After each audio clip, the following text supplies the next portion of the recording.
Noting the hour, I call the Acton Select Board meeting to order. First up will be residents' concerns, and if you would like to come to the mic with any matter that is not on our agenda, which is not an agenda item.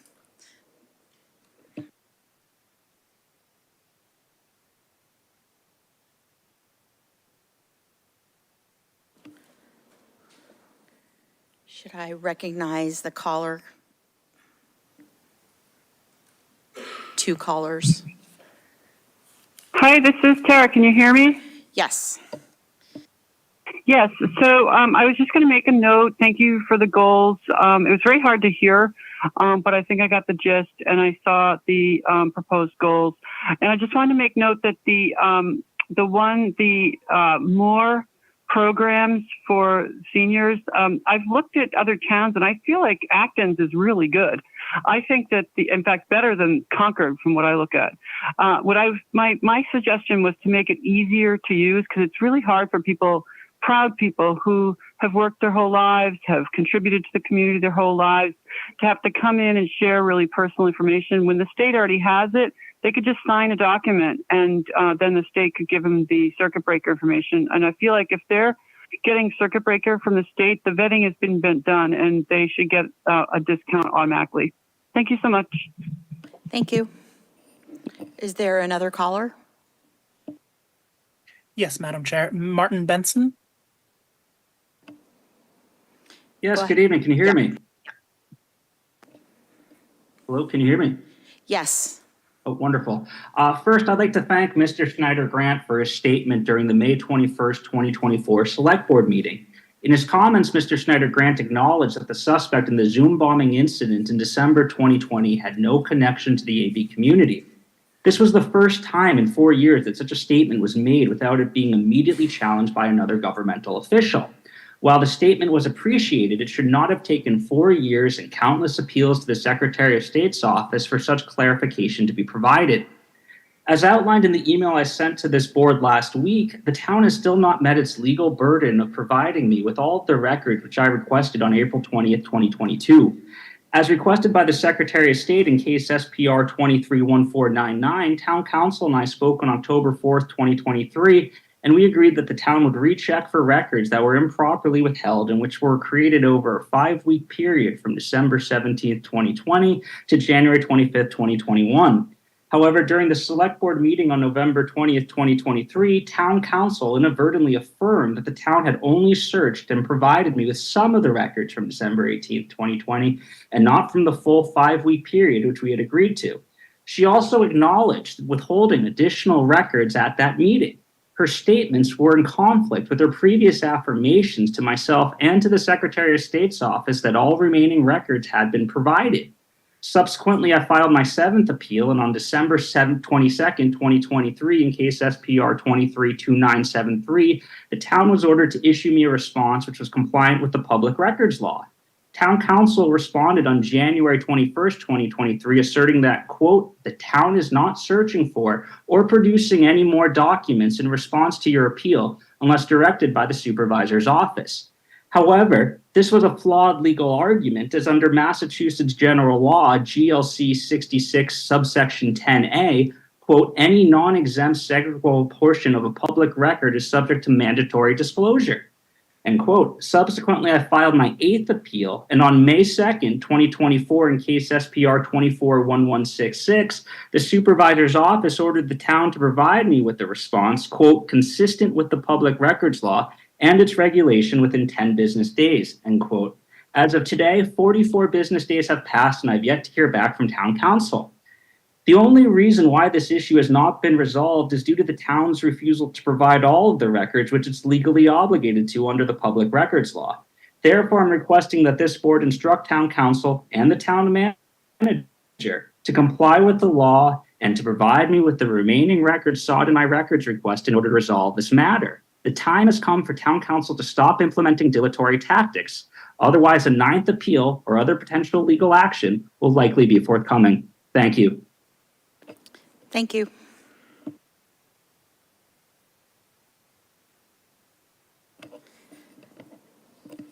Moving on to the chair update. I have just a quick update, and I wanted to say how great it was to have our 4th of July celebration this past Thursday.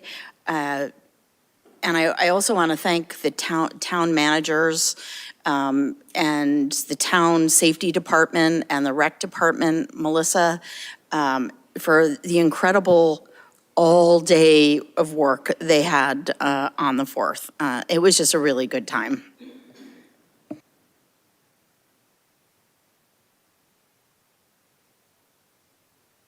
John? Thank you. I just wanted to note that in addition to celebrating Independence Day, and we had a great day, I think we had the biggest crowd that we've had in, at least as far as I've been around. And we're excited that people were there and had a nice time. We're also celebrating New Year's here. Our fiscal year just started on July 1st, and so it's been pretty busy in this building, both closing the books for the last fiscal year and starting all of the financial and budget and related work to kick off the fiscal year. So downstairs at Finance, they were saying Happy New Year last week, so thanks. Members? No. Was that a hand raise? David, yep. So I only have one thing. I just wanted to tell folks that tomorrow, late tomorrow afternoon, I think, or evening at 6 o'clock, there's an EV petting zoo in the library parking lot, sponsored by Energize Acton. So there'll be a number of varieties of electric vehicles there, and you can look in them and browse them and ask questions about them. Alyssa? Thank you. I wanted to let the board and the public know that the Acton Memorial Library and Citizens Library trustee boards met together for the first time, I think the first time, on June 27th. And at that meeting, both boards approved the new 5-year strategic plan for the Acton libraries. So the Memorial Library has produced a 5-year plan for, a number of years. I don't know how many, this is the 3rd or 4th one, but this is the first plan that focuses on both of the libraries. And they submitted the strategic plan to the Mass Board of Library Commissioners on June 28th. So I just want to give a shout out to, I'm going to name people, which means I'm going to leave some folks out, but Maria Palacio, the director, Carrie Darcy, the assistant director, Rebecca Schmidt did all of the infographics, and all of the other staff. There was a thorough public engagement process that included a survey, a special teen survey, focus groups, a staff survey, interviews with individuals, and members of the Friends of the Acton Libraries and the Memorial Library Foundation were involved in the working group, and also members of the business community. So I encourage everybody to go to the library website and take a look at that 5-year strategic plan. And also the Acton Water District published their annual water quality report. So it's available on their website. And they celebrated the operation of the PFAS removal system at the North Acton Water Treatment Plant on June 26th. And then they had an access walk for abutters to the 549 Main Street property on June 27th. And in addition to the Climate Cafe that's happening tomorrow, the Vehicle Petting Zoo, there's also one on Wednesday, July 17th. It's a plant-based picnic, and that will be at the Nara Park Pavilion at 6 o'clock, so July 17th. It was a lot of fun, delicious food last year. Dean?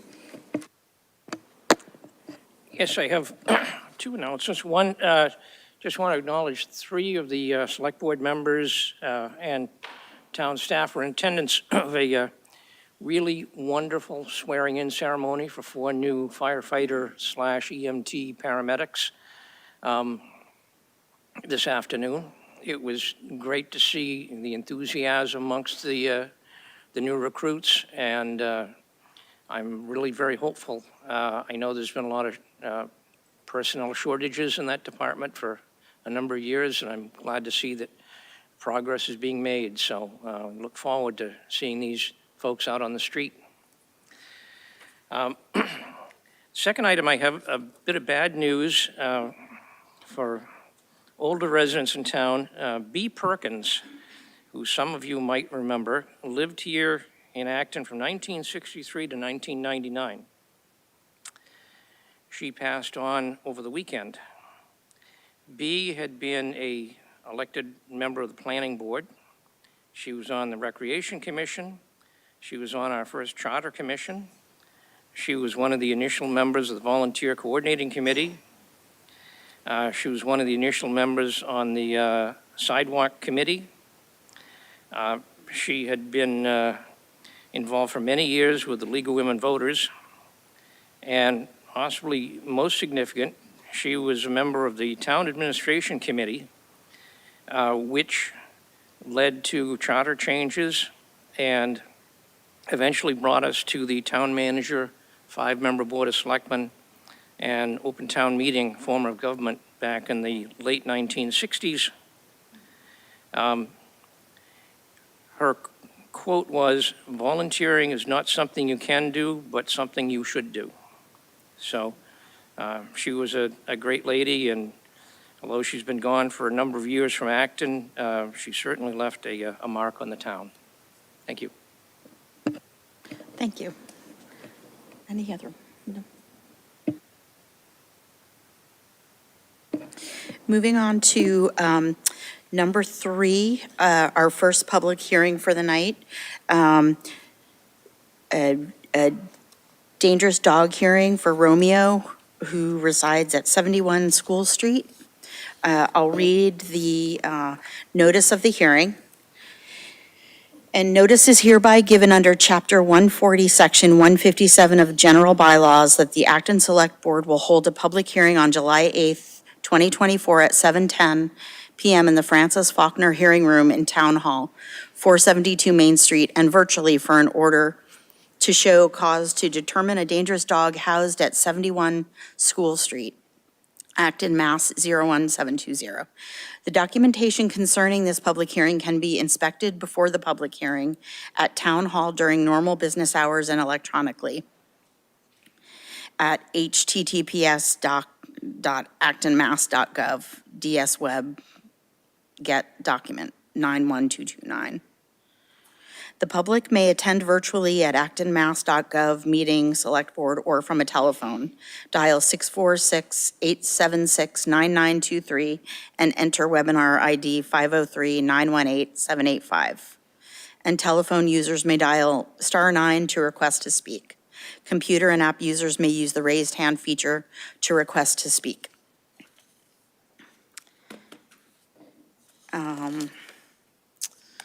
So I guess firstly, we hear from Alyssa. Sorry. Thank you. So I wanted to disclose that I live directly across the street from the dog, Romeo. I have not had any interactions with this dog, positive or negative. I own an indoor cat and also a backyard flock of chickens that are sometimes out in my yard. I want to assure everyone present that my proximity won't impact my perspective or my vote. And I also wanted to let folks know that I did have a conversation several weeks ago with one party, Rob Hamilton, that was outside of the public hearing, and he shared some information about written communication that he had with Romeo's owners.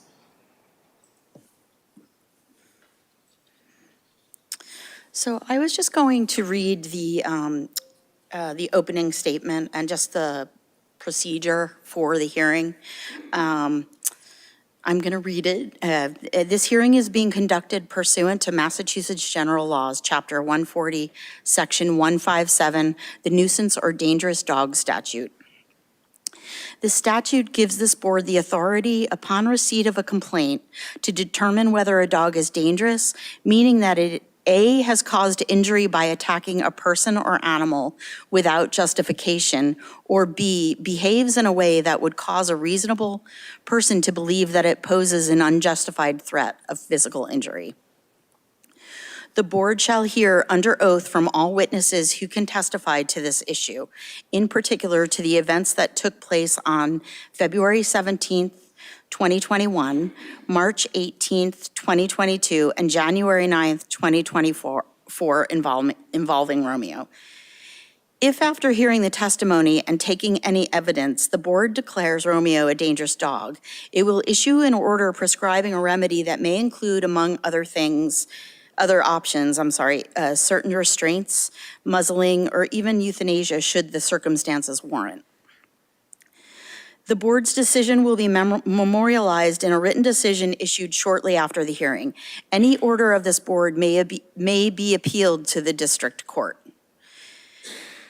And just the review of process, the board will first hear from witnesses and review evidence from the complaining party and victims, and then it will hear from the dog owner, including any witnesses or evidence they may have. In order to provide testimony, all witnesses must be sworn in, and Lisa Tommel, the board's executive assistant, will do that in one fell swoop. After all factual evidence is provided, the board will close the public hearing. Town council's office will then provide a description of the legal definitions and standards that apply to the issues for determining a dangerous dog. No other information will be taken by the board after that point. The board will then deliberate on its determination. It may take 2 or more votes, whether the dog is a dangerous dog as defined by the statute, and 2, if so, what the remedy should be to ensure public safety.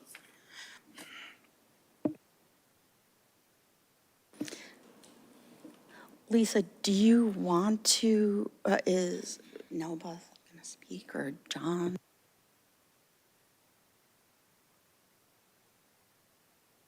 So should we have everyone be sworn? Everyone that's going to provide testimony, if you could please stand so Lisa can swear you in. Do you swear to affirm to tell the truth, the whole truth, and nothing but the truth on this matter? The answer, I do. Thank you. Thank you. I believe there was someone virtually that may have wanted to participate in that. Okay.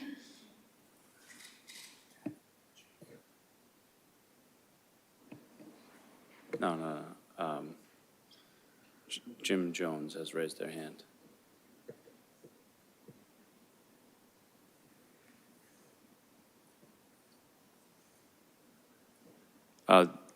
Jim Jones is able to speak, and if it's about being sworn in, Okay. That's what we were wondering.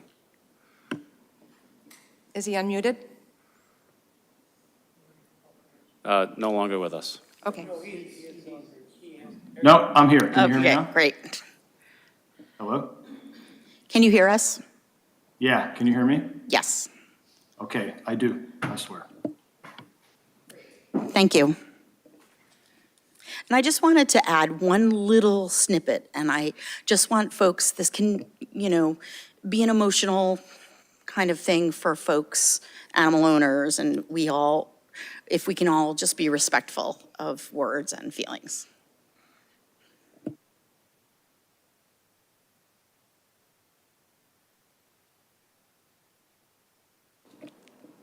But, So, Nelba, yeah. Our Animal Control Officer, Nelba Maldonado. Thank you, sorry. Good evening, Chairman and members of the board. We're here tonight regarding a dog named Romeo owned by Irene Elzanowski, who resides at 71 School Street. On February 6, 2021, APD and the Acton Fire Department were dispatched to assist Irene, who was bitten by her own dog, Romeo. According to Irene, while she was walking Romeo on a leash, a dog that was off leash approached them, and Romeo tried to attack the other dog. She got in between them and ended up getting bitten herself. Irene stated that Romeo was dog aggressive. During this incident, Irene's son, Michael, also stated that Romeo was dog aggressive. Irene was then transported to Leahy Clinic for her injuries. On March 18th, 2022, Mr. Fight, who resides at 23 Piper Road, was walking his dog Moby, and Romeo charged both of them. In order to protect his dog, Mr. Fight picked Moby up, and Moby was bitten by Romeo. The most recent incident took place on January 9th, 2024. Rob Hamilton of 62 River Street was outside his residence with his indoor-outdoor cat, George. Romeo was being walked on a retractable leash. When Romeo spotted George, he charged at him. The leash was dropped, and Romeo caused over $16,000 in damages in the attack to George. Sadly, George has since passed. Acton residents who have been impacted by Romeo's actions will give their testimony on firsthand accounts and explain their concerns regarding the dog.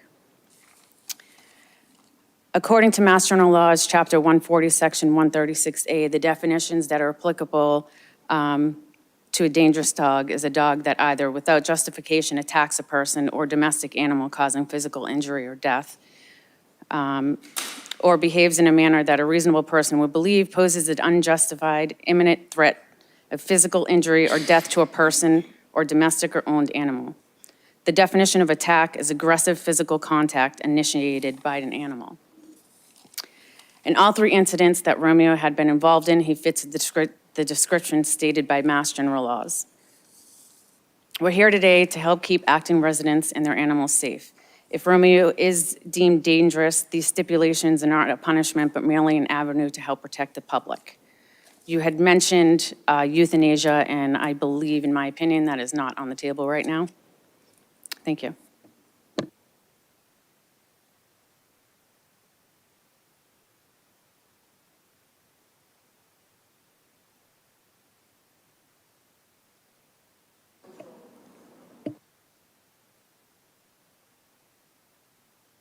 Does the board have questions for Nelba? Oh, I have a question Oh. on behalf of the board, if you would like. okay. Nina? Nelba, Nina Pickering Cook from Town Council's office, how are you? You mentioned that the dog, cat, George, has passed. Did it pass due to the injuries from the attack or just of other causes? So according to the vet, they couldn't specify whether or not it was from the attack, but it was injuries that were possibly caused from the attack. Rob Hamilton could answer more on this question, but yeah.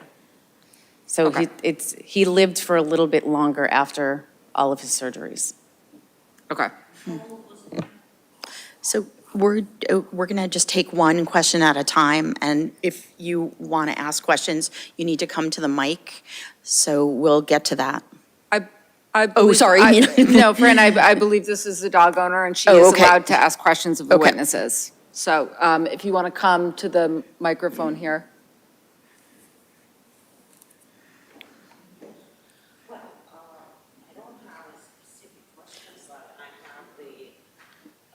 Irene, if you want to press the mic.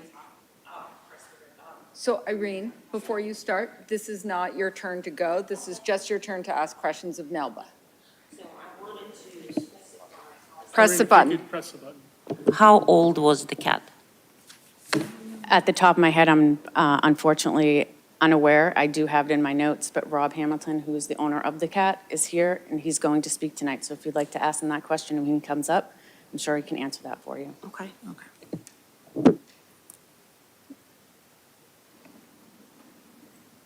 Does the board have any questions for Nelba, or no? Jim? Which of these incidents were you present after the fact to do any interviews? Or what's been your specific involvement with these three incidents? So basically, with all incidences, it's either email or phone calls.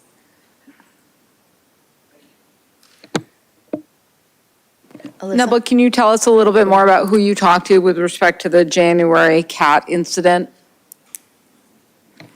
I spoke to Robert Hamilton himself. Did you attempt to speak to the dog owner? I did make phone calls with failed attempts of returning phone calls. Okay. And with a couple of visits, or one visit to the home, and nobody was there, so.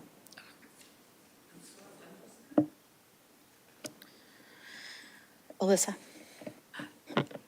Hi, thank you. I did notice in the first report where the owner was bitten that Mr. Palmer had written in a handwritten note, future aggressive incident will require a dangerous dog hearing. So I'm a little concerned that that hearing, this dangerous dog hearing wasn't held following the March 18th, 22 incident with Kathy Feet's dog. Yep, with And I'm just Moby. wondering if you can So I spoke elaborate to on that. him as well, and we did talk about possibly having a dangerous dog hearing, but the circumstances we didn't really feel like it needed to get there because the bite wasn't a bad bite. So we thought that it didn't need to be deemed a dangerous dog in regards to the situation that happened. This past incident where the cat was mauled, we thought that possibly we can make some stipulations in order for when the dog is off their property to make everyone around them safe. I have a quick question. Now, but what are, since then, what stipulations were imposed on Romeo? Since, There haven't been any. none at all? It's basically up to the owner, knowing that their dog is aggressive around other dogs and animals, that they should take the right steps in protecting people or animals outside of their home. Okay, thank you. If you want to come to the mic. Are you the dog? Oh, okay, yeah. Okay, so you are the animal control, and it is amazing to me. Excuse me, sir? Yes. If you can identify yourself My name and, is Gino Piedra. I reside on 71 School Thank you. Street. I'm the owner, along with my partner, of Romeo. So it is very incredible to me to see this person that is right there, which is the animal control in the town of Acton, that after all these incidents that she says that our dog has done, is the first time that I know of her. She said that she has called that twice, trying to contact us. Nobody has left any voicemails from the animal control. She said that she stopped by to talk to us about this incident. excuse me, I just, sorry to cut you off. No, I just want to tell you that this is the first time that I have seen this person's face, and she is the animal control. Don't I think you- we're here now not to. No, I just want to Yeah. know that she didn't make any effort to contact us. That's what I'm trying to establish. Yeah, thank you. Thank you.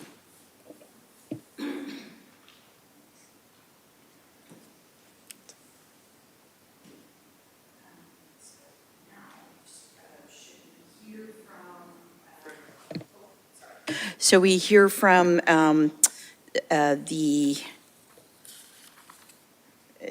I guess, the victims, it would be. I don't, it's kind of a strange word, but anyone who is testifying. Yeah, the owner of the cat. Thank you, Nina, I'm sorry. Thank you very much for holding this hearing. So I wanted to make one or two small corrections. The event with my cat occurred on January 8th, not in February and not on the 9th. It was January 8th of 2024. So we had just, can I what? Yeah, so I'm Rob Hamilton, and I live at 62 River Street in Acton. So we had just had a snowstorm the day before. My cat, George, has been an outdoor cat. I've had him for about 11 years. And when I got him, he was 2 years old. So that would make him about 13 years old, to answer that question. So on the morning of January 8th, I heard a commotion on my front step. George was sunning himself on my front step. which is inside a hedge. And I opened the door and I saw the dog on my side of the hedge and the walker, a gentleman walker, on the street. And the dog was attempted to be controlled on the end of a flexi leash. You know, the leashes that run for about 20 feet. And the man was out pulling on the leash, but it had no effect. And very shortly after I jumped in, I was joined by a neighborhood gentleman who was on a walk named Jim Jones, who we saw on the Zoom. And he and I were able to together pull the dog away from my cat, George. And the cat, at that point, ran up onto the step and was frozen in terror. And I opened the door, he jumped in, and I could tell that his leg was dangling in all directions. My first instinct was, I've got to get George to the vet. So we drove to, and the walker was yelling, "Is he okay? Is he okay?" And that's the only interaction that I had at that point. So we took him to the vet. The vet said there's multiple fractures in his right rear leg, and they recommended taking George to an emergency animal clinic in Waltham. So we did that. And George was in shock. They treated him for shock. They said that the leg they took x-rays, the leg was too damaged to try to fix. They said the only real recourse was amputation. So once George was stabilized, they put him into surgery and took his right rear leg off. And then he spent the next 3 days recovering to the point where he could come home. And it took a few days for George to become more trustful of me once again. I've been his only owner for 11 years. And he was looking as though he would come around and survive this attack. But however, after about 4 weeks, he started to decline food, and his overall health deteriorated, and within about 8 days, he died. We had to take him in for, I took him in to have him hydrated at the vet's, and the vet shook his head and said, he's in no shape to be hydrated, and he really should be put down. So that's the narrative that I have to offer. I did contact the dog owner. I talked briefly with a few friends who said, oh yes, we know that dog. In fact, Ken Fight's dog was attacked by this dog 2 years before, a year or two before, I don't remember the date. And there was the story about how the dog owner herself had been bitten by the dog when she tried to break up another dog fight.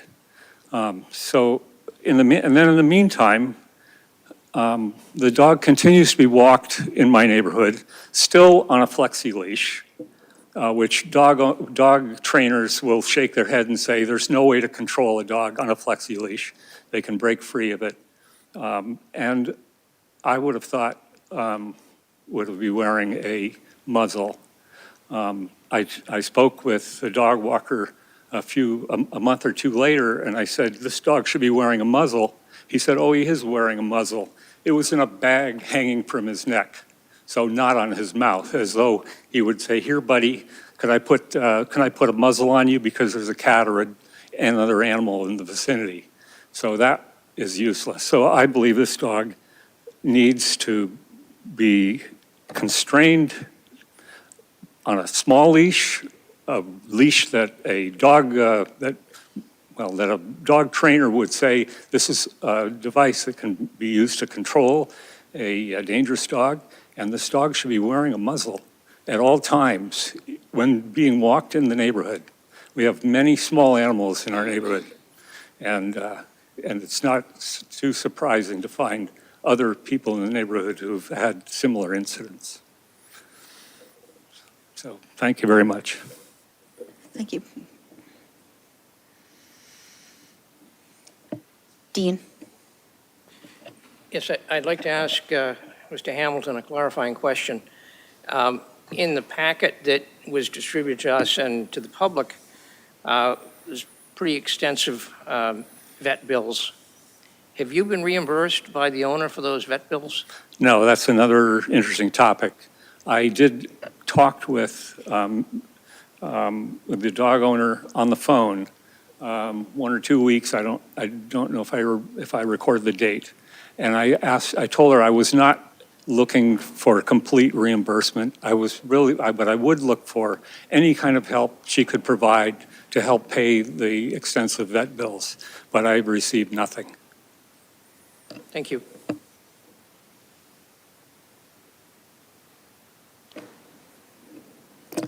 Is there anyone else that would like to speak to the cat owner? Nope.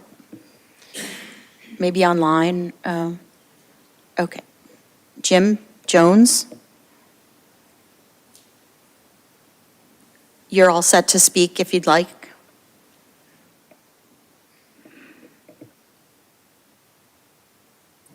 Okay, hi.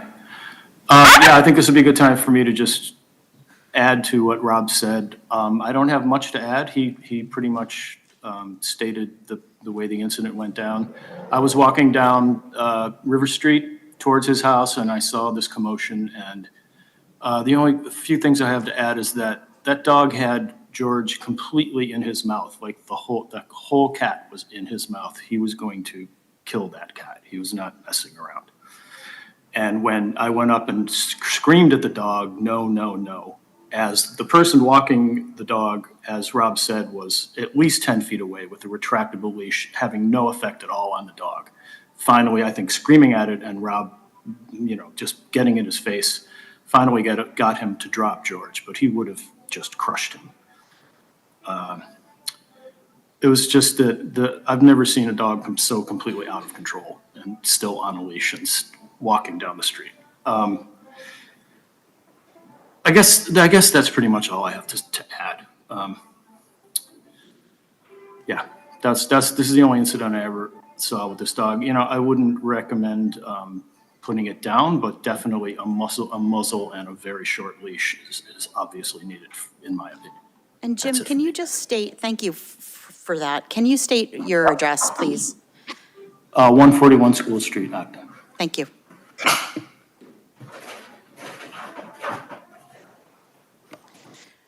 Oh,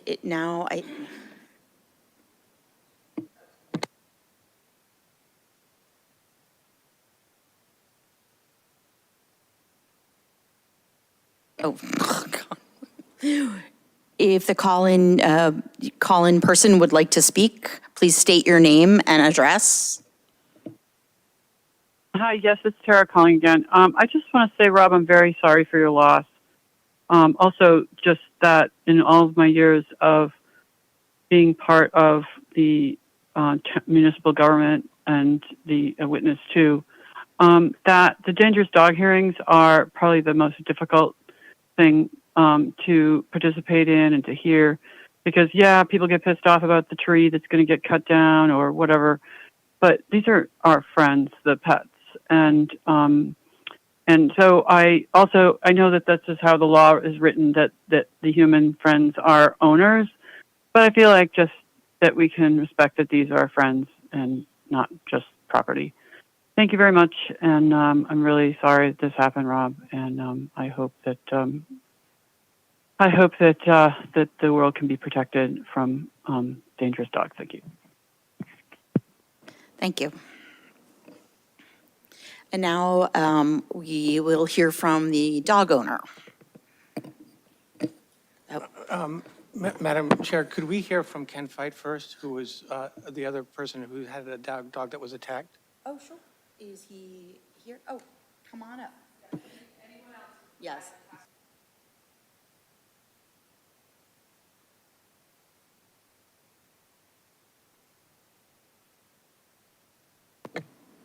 I'm Ken Fight, 23 Piper Road, and I have Moby, our 23-pound cockapoo, and walk him every day, twice a day.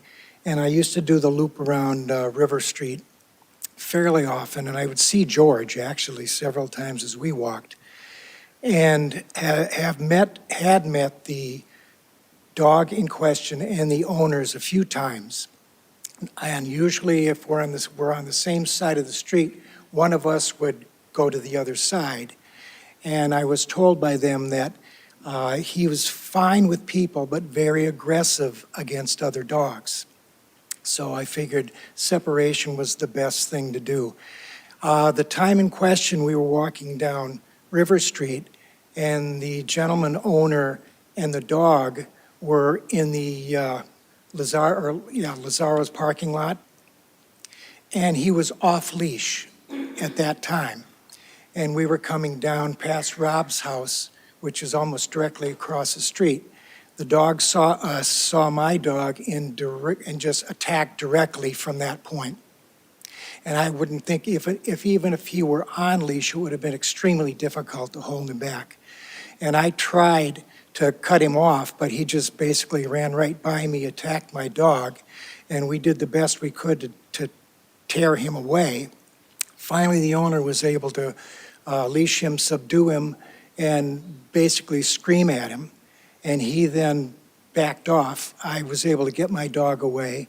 I'm not sure what would have happened if we hadn't been there. I could just add conjecture and say it would have been a really ugly situation because it already was. And my dog at the moment didn't seem to be in absolute stress, but he was certainly affected by the experience. And I got him home and noticed that he had puncture wounds around his chest. So I took him to the vet the very next day, and they said that it was definitely, during the dog attack, that's when those puncture wounds happened. I got the bill, and at least fortunately, we were reimbursed by the lady who was owner of the dog as well. She stopped by, reimbursed, so in that respect, that part was taken care of. But I would advise very much that the dog wear a muzzle and that a short leash that's not an extendable leash be used. And I see no reason why the dog needs to be put down as well.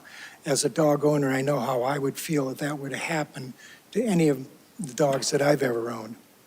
But I think that would be the best thing that could possibly happen in order for this dog to be able to at least survive as long as possible under the situation that this dog is living. And Thank you. Thank you. I'm so sorry for Rob for the fact that he lost his. It was a horrible situation.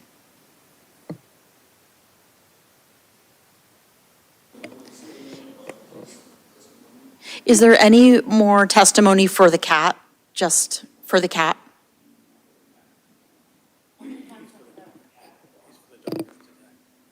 Oh, okay, for the dog, yeah.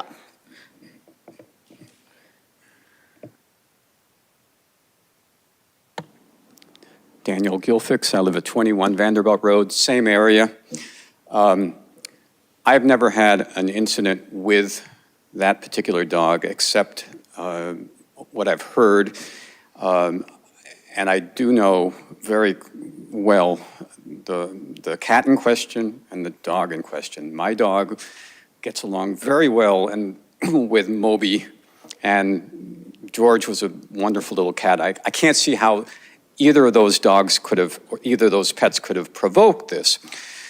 What concerns me as a dog owner is when I see that dog, as soon as this past weekend, I saw that dog again on a retractable leash. And I just can't understand why that dog would be on a retractable leash knowing its history.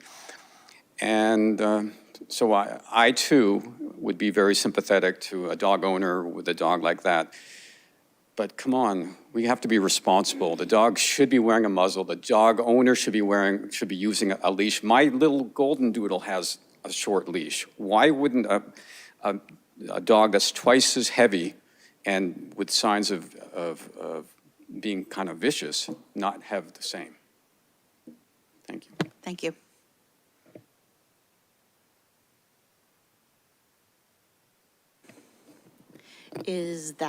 Are we on to the dog testimonies now? Oh, in the back? Is this a testimony for the dog?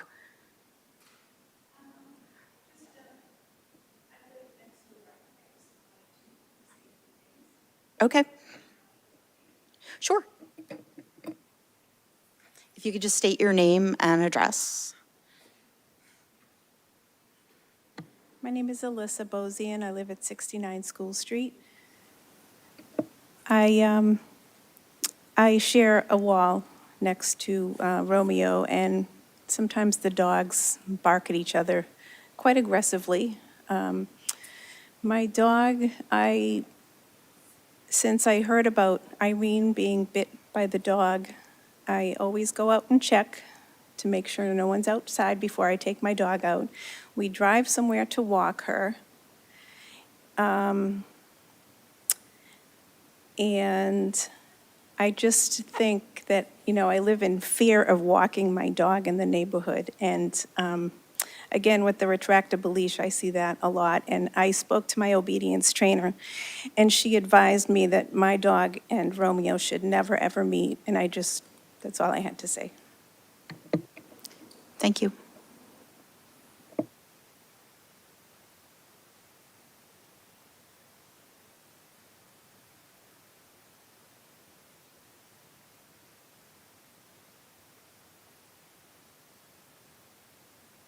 If you can, Okay. turn on your microphone. So I And submitted a very detailed. State your name and Irene address. Olsinovsky, Yep. yes. So I submitted a very detailed explanation for each of the cases that was presented here. Of course, I'm very sorry for the injuries that my dog caused, but I want to present my side of the story because, it's not that simple or one-dimensional as, especially when another animal is hurt and all sympathy goes to this animal or the owner. So, but nevertheless, there are circumstances surrounding each case, and I would like to state it. So a little history. So I adopted Romeo at the end of December 2020. He was brought to the USA through official adoption agency from Moscow, Russian Federation. Romeo was about 3.5 years old. He's a hound mix and came from an overcrowded dog shelter in Moscow, where he spent over 2.5 years of his life since he was 9 months old. He was brought to that shelter in Moscow when he was 9 months old, when the original owner became very ill, and unfortunately the owner died soon after, so the dog was in the shelter. So first, Romeo, in the beginning of December, he was brought to Florida, but later the new owners, American family, decided to give him back. And when this agency contacted me, because, I contacted as many people as I could when I was looking for a dog, I agreed to take this dog. So this happened during the COVID, the beginning of the COVID, and many people at the time decided to adopt a dog, so it was practically impossible to get a dog from a local shelter. So I was very happy that, it wasn't particularly the type of dog I wanted, but I thought, this dog is in need. It was through a lot, and I think, it like my duty to take this dog to make sure it has a home. So, the first few weeks, actually, I was very careful. We went a few times in the dog park. So the Roma was on a short leash, and when we were approaching other dogs, I would ask the owners, "Can I have your permission for my dog to approach?" And they would say, "Yes, sure." So both dogs were on the leashes.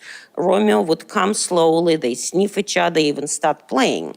So everything was fine. So I thought that the socialization process goes well, and we are on the right track. Until February 17th, 2021. So It happened after very heavy storm. The snow was very deep, and that day I did not take my dog to the dog park.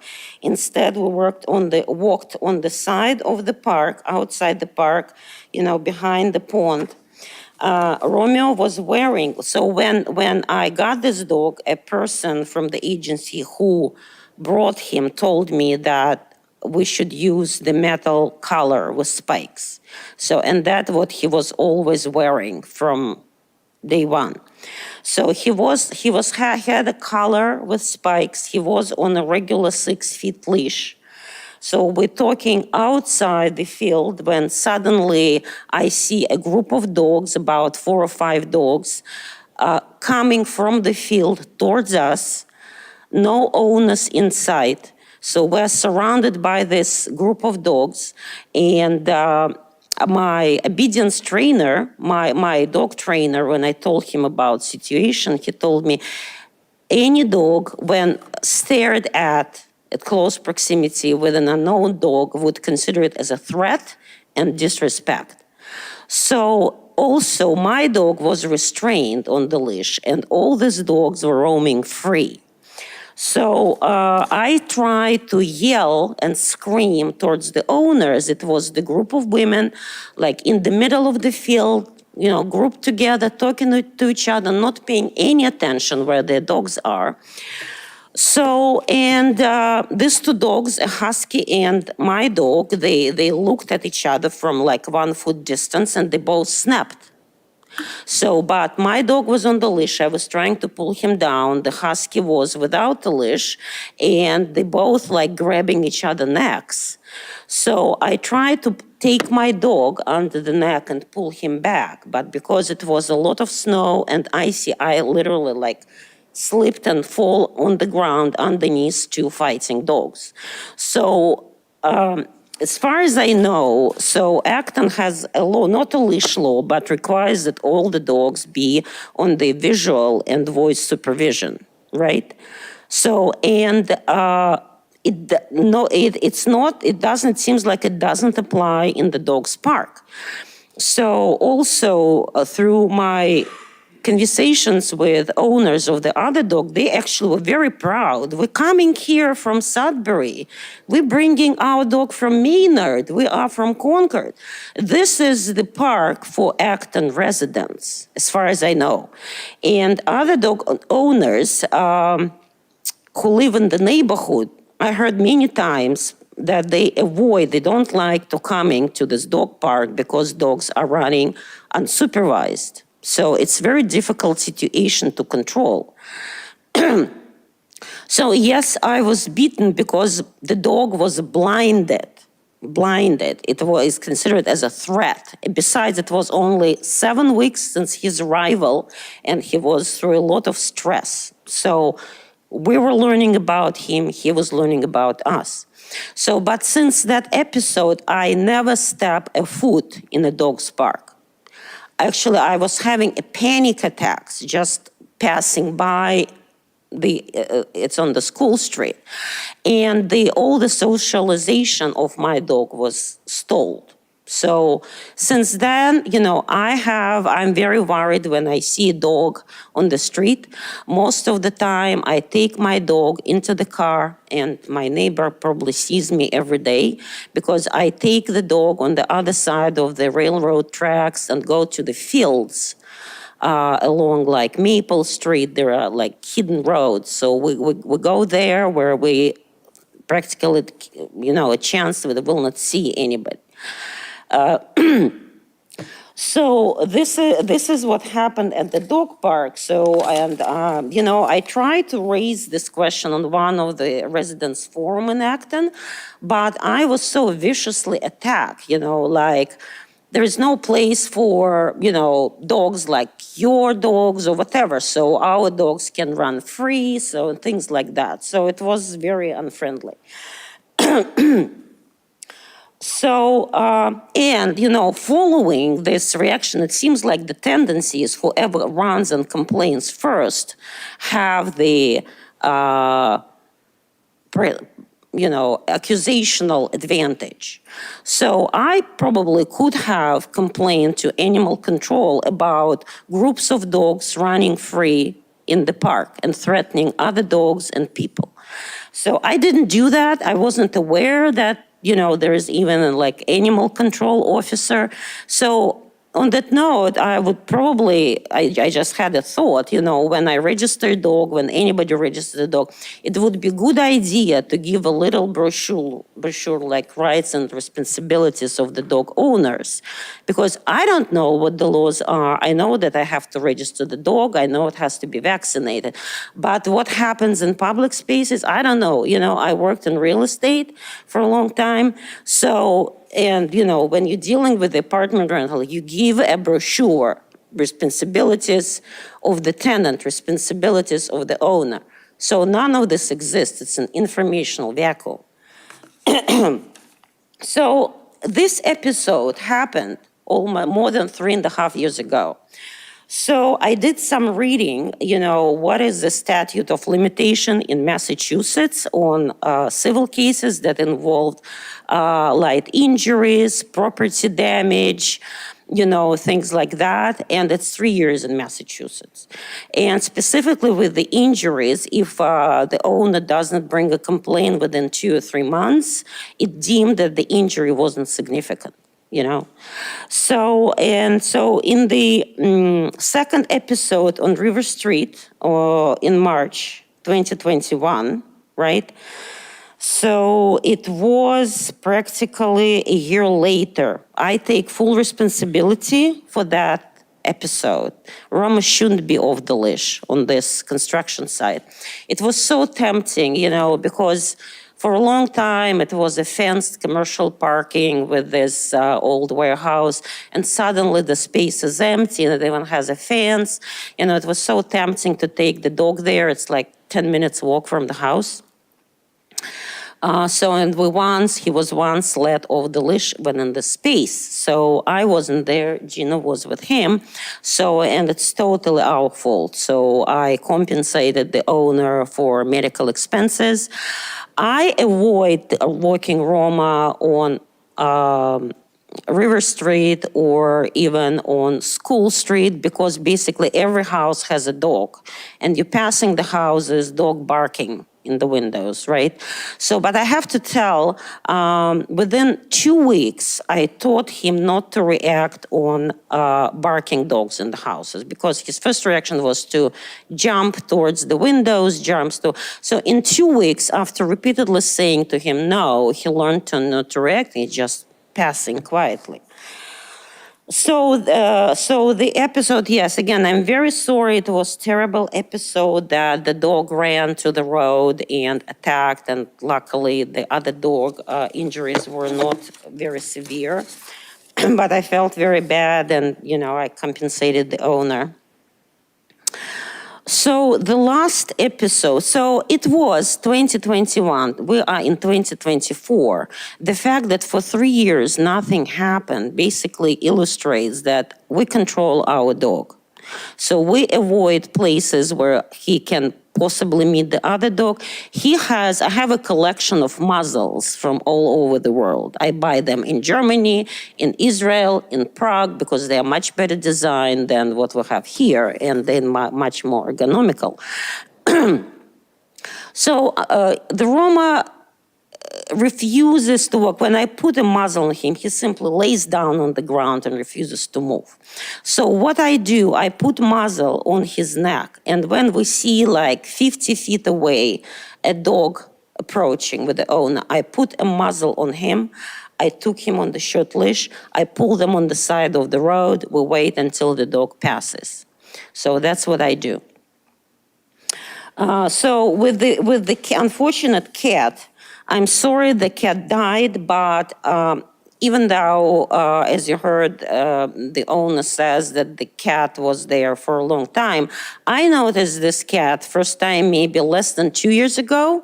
So the cat was always sitting on the driveway, on the side of the road, on the steps of the house. And when the cat was visible for us when we're walking down the street.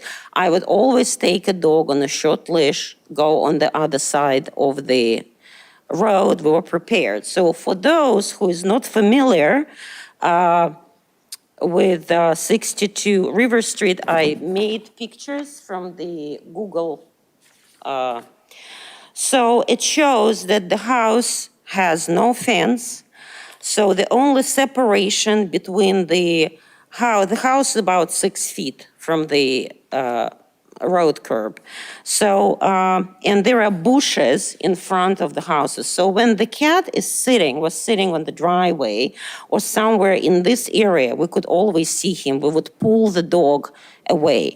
So couple times the cat was in these bushes. And when the cat was hiding in the bushes, there was no way to see him. So our dog smelled him. So there were a couple altercations between the cat and the dog. So the dog came home with a severely scratched face, eyelids, and nose. So at that point, my partner, Gina, when he had a chance and saw the owner of the 62 River Street, he asked him, what about this cat? Why this cat is always outside your house? So, and the owner said that this is a stray cat that for some reasons decided to who likes to hang out around his house, and he feeds him. So, and the cat comes and goes as he chooses. So should I have called at this point animal control and say that there is a stray cat who kind of, creating this potentially dangerous situation with the dogs? So if the cat was a home cat, he was registered, licensed, had vaccination, why it was always outside when it could be run over by the car, it could be snatched by a fox, another predator, attacked by another dog, fight with another cat. It takes only a bird on the other side of the road for cat to run in front of the moving car, and the cat will be run over. So why the cat was always outside? Even we asked the owner a couple times about this, so the response was, it's a stray cat. So, So when this attack happened, so the cat was sitting in the bushes, right? So he's not visible from the road. So we don't see him. The dog smells a cat when he walks by. And being a hunting dog, his reactions are very fast. So I wasn't there, and he can, bite very strongly. I never saw him like, biting a wild animal, except for like a frog or a little mice. I saw him grabbing that. So I don't know how hunting dogs kill other animals. Actually, I used to work with a gentleman who is a hunter, and I asked him, so what happens when a hunting dog grabs an animal? He said that they start shaking their heads, shaking the animal until the animal dies. So, but I never saw that with my dog. So that was the only episode when my dog grabbed the cat, and the owner knew that cat is outside, and he has altercations in the past with my dog. So I'm very sorry that this ended like this, but I cannot take the full responsibility for this situation, because I think the cat owner also supposed to create some kind of safety zone around the animal. On that note, so I want to mention that I enrolled Romeo in a special training program that was called Pack of Paws Dog Training. And it has a very large training facility in Charlton, Massachusetts. So we have to drive actually over an hour there for 2-hour lessons. So the program is one-on-one private lesson where a trainer slowly introduce my dog to another dog, first through the metal, like meshy fence, and each time we come closer and closer, so, to get them accustomed to each other. So after 4 to 8 classes like this, if Roma learns to control his, I wouldn't call it aggression, I call it anxiety, because when he calms down, if I like hold him and pat him and say that he is a good dog, he calms down. He calms down completely. So it's more like an anxiety attack, probably resulting from his trauma when he was in an overcrowded dog shelter. He had to fight for his space there. So, and we try to deal with this and kind of, work around that. So I have great hopes on this program, which is actually quite expensive. So that after as many private lessons necessary, the trainer feels that he can introduce my dog to a group class, and Roma will start, communicating with other dogs peacefully. So I hope that, we'll see the improvement. But even with that, considering that he's 6 years old, even he has an improvement, I still think he cannot be 100% reliable. You never know, because each situation is slightly different. Every dog is different. So it doesn't mean I will let him off the leash to play and start going to the dog park. Probably not. So if he will interact with other dogs, it will be in a controlled environment in this, group classes or play sessions. So I was very surprised to hear that my neighbor is scared of me, because we communicate normally on daily basis, and our dogs never interacted. I never suggested that, but my dog was never a threat to a neighbor's dog. They never even come close. So hearing that I create a fear in my neighbor is a little bit strange, So I was taken back of that. So that's my, to summarize, I think in first encounter on the dog park, I think he was clearly provoked or scared or felt threatened by the dogs running without supervision. Second situation, totally our fault. I feel very sorry. With the cat, I put a question mark. With the cat, I put a question mark. I'm very sorry this happened. I love cats. I used to have a cat. I never let it out. It was always indoor cat. So I don't understand this indoor-outdoor concept for a cat in a town with the cars, with other dogs. There is a family of foxes that I see on the river street. So there is accidents, they may happen with cats who are allowed to, go around. So I'm not taking my responsibility completely, but I think it should be looked at from different perspectives.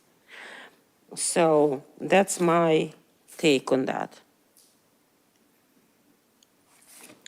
Does the board have any questions for Irene? David? Thank you. I think you said that you realized that Romeo was animal aggressive in the incident in 2021. Right. You didn't really know before that. Right. But yet, you and your partner still let the dog go on River Street with no...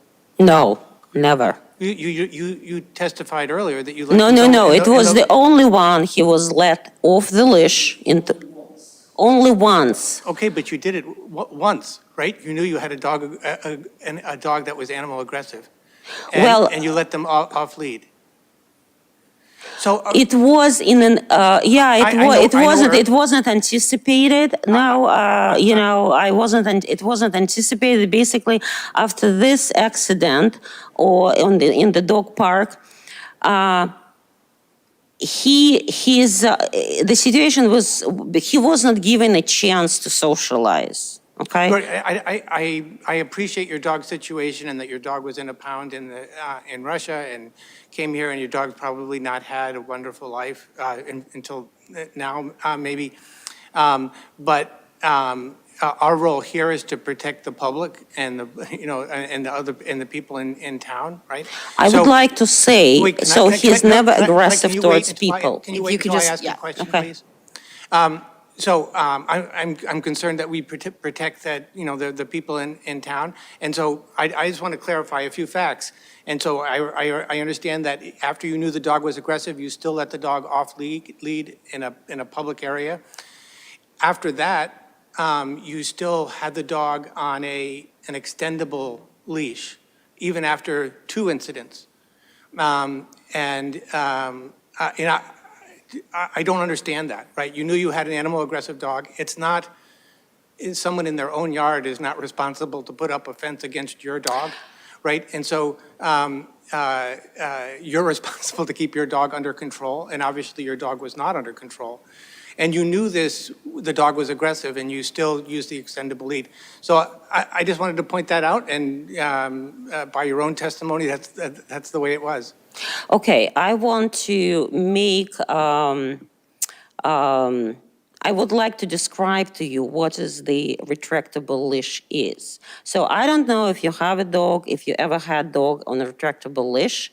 These leashes, I have a leash made in Germany. And it's very secure. It's much faster to operate. I'm not asking you about that. I don't care where the leash was made, right? The fact is that the leash was not good enough to prevent the cat from being attacked, right? And, you could have a great leash, right? And Well, if the cat is sitting under the nose of a hound, of course it will attack. Dog always, people look on these cute YouTube videos where dogs and cats sleep together. It's cute, but it's not real life, okay? Normal dogs chase cats. And it's not a, sudden discovery. And the cat owner should be aware of that too. Are you finished? Okay, you're not finished. I just wanted to just add, I'm a dog owner. I love dogs. I love them better than people. But I feel like listening to this, you're doing a disservice to Romeo. That's how I feel as a dog owner.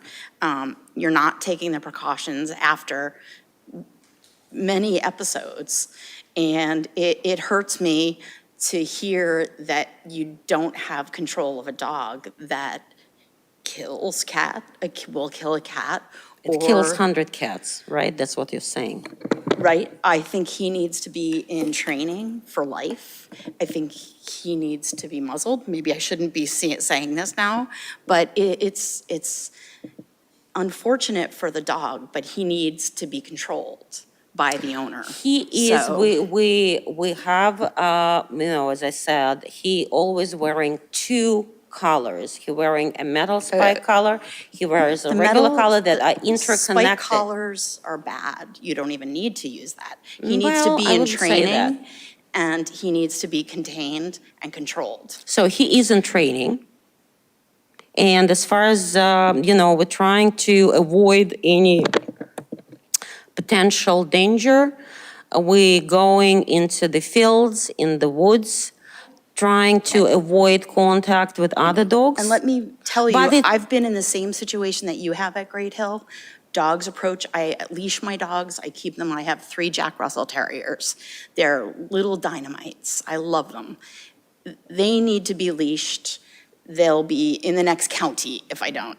But I have dogs unleashed approach us all the time, and it's a nuisance, but my dogs are controlled. They're not going to be biting another dog. As I said, unfortunately, it was after a very heavy snowstorm, and I simply slipped and fall on the ground. And we were not on the field. Dog ran to us. So, all dogs are different. Huskies, by the way, are the most difficult dogs to train. They're very stubborn. They're very territorial. So, nevertheless, I don't tell that they should be forbidden to be owned by other people.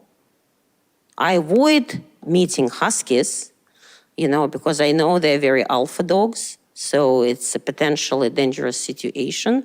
So, as I said, I put my dog in the car. We're going to the less inhibited areas where there are little, danger that we will meet somebody else. And he's in training right now. So, Jim? I was speculating that we might be done hearing evidence. I'd be happy to make a motion to close the hearing if you think that would be appropriate.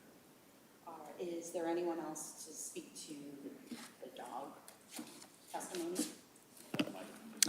Anyone to speak to the dog testimony? Okay, so I'd move to close the dog hearing.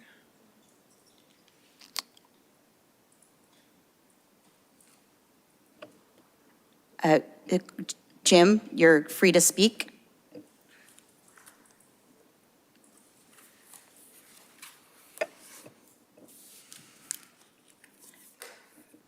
Sorry, it took a minute to Oh, get. sorry, yeah. It took a minute to get the unmute prompt. Can you hear me now? Yeah. Okay, I just wanted to say one thing. I don't want to speak for Rob, but George was not a stray cat. George lived in Rob's house. He was a house cat. He went outside as he pleased, but he was a completely domestic cat who, roamed around a little bit. But he was not a stray cat, as she said, and he was not in the bushes when this incident happened. He was sitting on his porch behind the hedges, completely on Rob's property. So I just wanted to clarify that. It's not a stray cat wandering around on the street. Thank you. That's all. And just one more question. I have a couple of questions too. I have to contest what the gentleman just said. I spoke to the owner of the cat, and I asked him about the history of the cat. And he told me specifically that it was a stray cat, that for some reason or another, the cat would go to his house. And he started putting food out just because he saw a stray cat hanging around his house. So what the gentleman just stated is incorrect. And if anybody wants to ask any questions about the owner of the cat, you can ask him if isn't that what he told me when I asked him about the history of the cat. Another thing that I would like to mention is that, yes, indeed, the answer to your question, did we leave the dog unleashed? Okay. Yes, we did. Even though we knew that even though it was at the beginning of the time that we start to get to know the dog, it was in the first 4 to 6 weeks. The incident happened in the dog park. We understand it was a bunch of dogs. She slept. She's in the middle of a dog fight. Anything can happen. Anybody can see that. The dog, we were talking to the trainer, we told him about the incident, said, listen, if you are in the middle of a dog fight and you put your hand in it or you fall down, the dogs are going to react on their natural reaction that anybody that is around is going to be a threat. And they're going to start biting. That's what the trainer told us. So the answer to your question, why did we leave the dog off the leash? In this particular area, it was very early in the morning. It was no one around. It was just me and the dog. No one, not on the streets, Central Street, not in the area that it was empty. I looked around, so I said, I'm gonna let him go for a couple of minutes. Guess what? As luck would happen, there was the gentleman with the poodle walking up Central Street. I did not see it. Was that a mistake? Yes, it was. But it was not premeditated. It was just something that I took, so I thought, all the necessary precautions to see if I can let him go out just for a bit. Not for an hour, not for 30 minutes, just for maybe a couple of minutes. And then I would put him back on the leash, and that's fine. Now, retractable leash or non-retractable leash is an issue. I understand. The gentleman said, the owner of the cat, that I was 10 feet away when Romeo attacked the cat. Sir, I can tell you that I was no more than 5 feet away with my 2 hands, holding the leash and trying to pull him off. So in terms of trying to really avoid or prevent the incidents that I'm so sorry that what happened to the cat, the injury, when I asked the owner, first of all, I was very present. I was not 10 feet away. I was always at least, at the most, 5 feet away from the incident. And what I asked him about the cat, how is the cat? He said, well, his leg was broken, but he passed away. I said, how did he pass away? Well, in the recovery, after the recovery process, he had some kidney failure, and that's what took him away. So the incident, the dog did not kill the cat. The dog broke the leg's cat, we understand that, but he did not kill the cat. It was complications after the surgery and so on and so forth. And that is why probably that's what my partner said, that is not just our responsibility, which I believe, I'm very sorry about the incident, but we have to understand this particular dog probably has a little bit more hunting instinct than most dogs. I understand that. We have to be more careful. I understand that. I just wanted to say that. Thank you very much for your time. I just have a couple of questions. Sure. Is Romeo, is it Romeo or Roma? We call him Roma, Roma. but it's Romeo. Yep. Is he neutered? Yes, he is. Oh, he's neutered. And is your yard fenced in? Is Beg your your pardon? yard fenced in? Do you have a fenced-in yard? No, we Okay. don't. Well, actually, we have it fenced in, but we never let him out. Right. He's never outside. He's always inside. Thank you. Now, another thing that I would like to just, as a side note, is that we are extremely careful when we walk Romeo on the street. With humans, he's a sweetheart. With babies, with boys, girls, adults, he's a sweetheart. But with anybody that has 4 legs, there is an issue.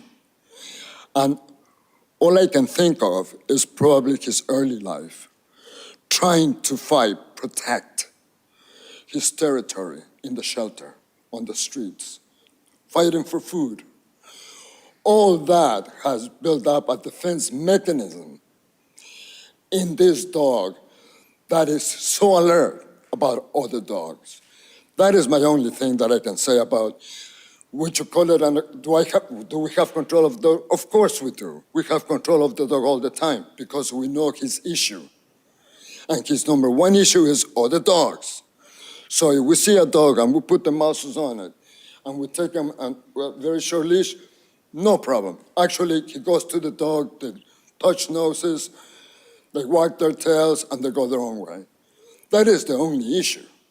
Now that Irene's neighbor is a little bit scared that she doesn't want to, So, she's scared of walking you know what, her I'm dog. gonna, if I can just. I'm gonna tell you I one want to thing. just. It is amazing. We've heard this, and we're not going to attack people who are just giving testimony. No, I'm just saying that it's amazing that she feels so threatened because 2 dogs bark at each other. Yes, It's so, like we have never heard that Yeah. before, right? Thank you. thank you.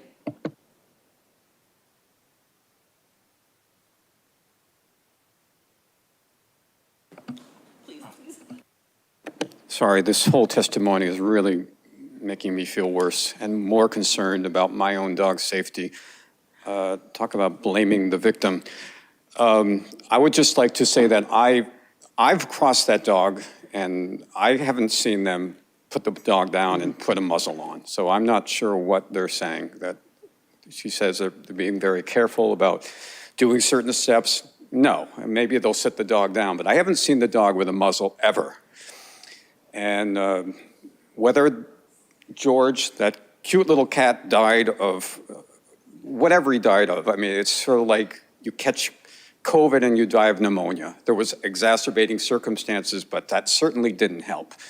And if you're taking the dog to a dog park, I'd like to know where it is, or if you're taking it to the woods, because I don't want to go there. I don't want my dog to be in proximity to your dog, because my dog is peaceful and calm and runs off leash and is in control. But if my dog goes up to your dog without a muzzle, she's going to get attacked, and I don't want that. Thank you. Can I just ask a question?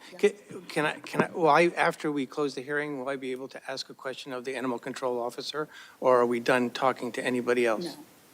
Then I. Ask legal questions of me as far as standards. So You can ask legal questions of me as far as standards or process. Any factual information you want to get from witnesses, you should get before the close of the hearing. So the animal control officer sent a list of possible restrictions that we could have. I have questions about that. Can I do that after the No, hearing I is would do closed? that during the public hearing portion itself. So now? Yeah. May I do that, Madam Chair? Thank you for coming back up. You sent us a list of 9 items with several of them highlighted. Were the highlighted ones the only ones that you were recommending, or were you recommending them all? No, I especially the highlighted believe ones? if, I don't have the email in front of me. Can I just look at the?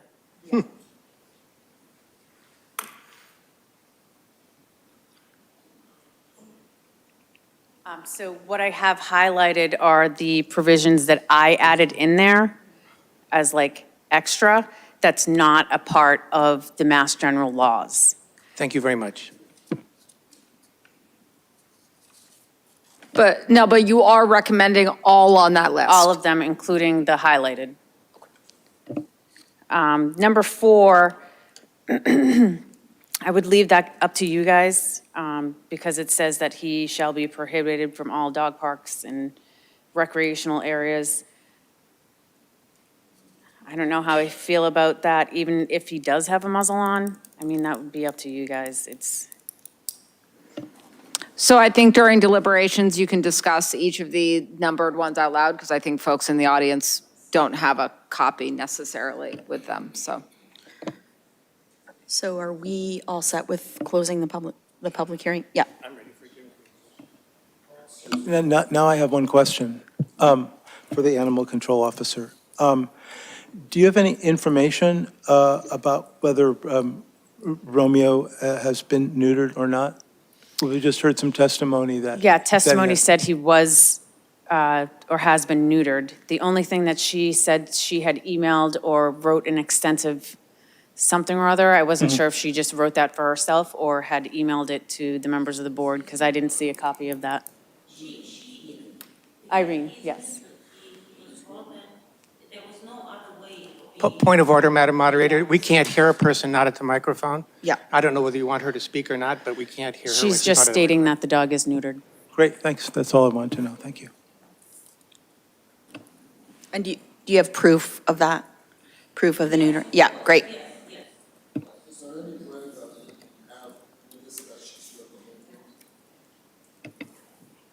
Yeah, sure. Come, take mine. I believe that should have been in the email sent out already. Yep. They should have already It's received in the that. online packet as well. Yeah, thank you.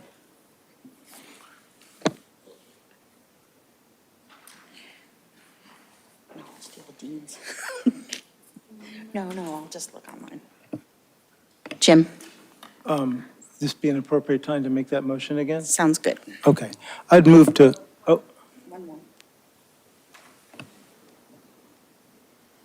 Just a short clarification on the issue of my cat being a stray cat. I said that my cat was a stray cat 11 years ago, and I adopted him.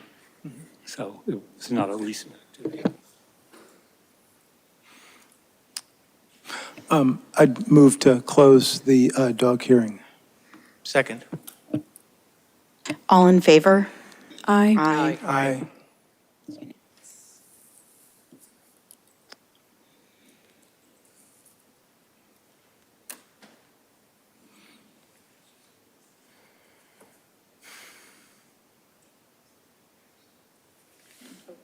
Sorry, like in my own.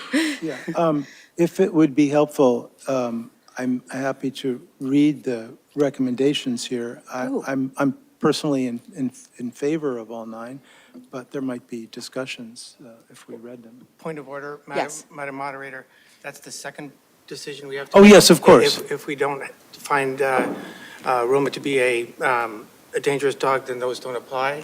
And so. Correct. I would suggest that we do that in the second question. Thank you.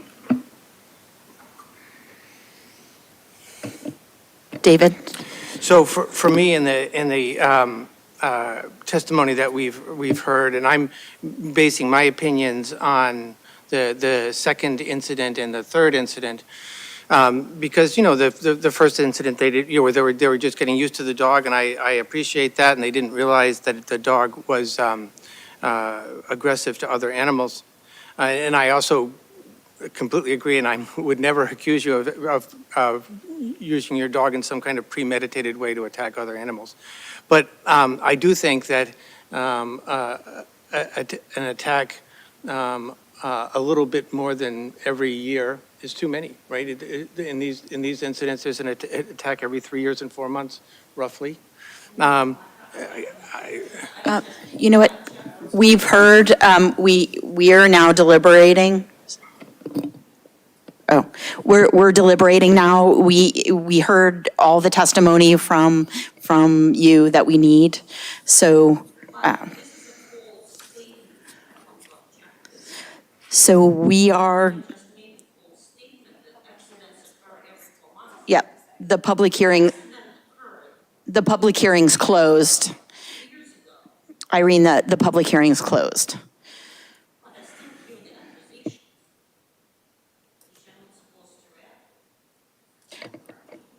Yeah, no.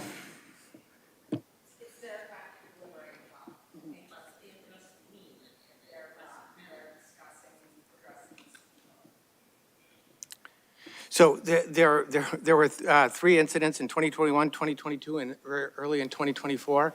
Those incidents were just over a year apart, each one. And to me, the second 2 are troubling, right? I think, the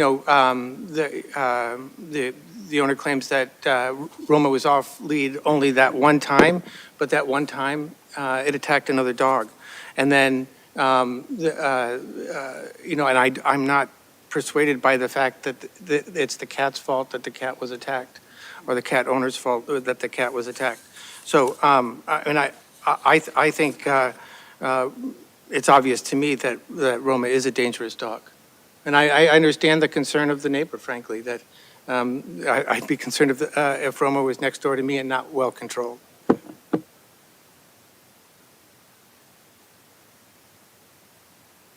Dean?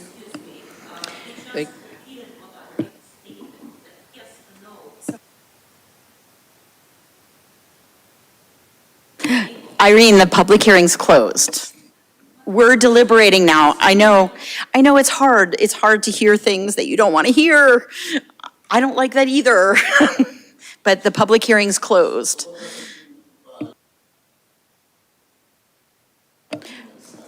The list that was in our packet that's online that you have are, if Romeo is determined a dangerous dog, there will be provisions. And that is the list that you have. Yes. Fran, if I could clarify Yeah. one thing, everything you said Yeah. is exactly right, but what this board is charged under the law of making a determination whether Romeo is a dangerous dog as defined in the law. That is what Yeah. they're discussing. If they do find that Romeo is a dangerous dog, they then go on to the second question, which is, what are the appropriate steps that need to be taken to remedy the fact or to alleviate the danger that Romeo presents. So they're two separate questions.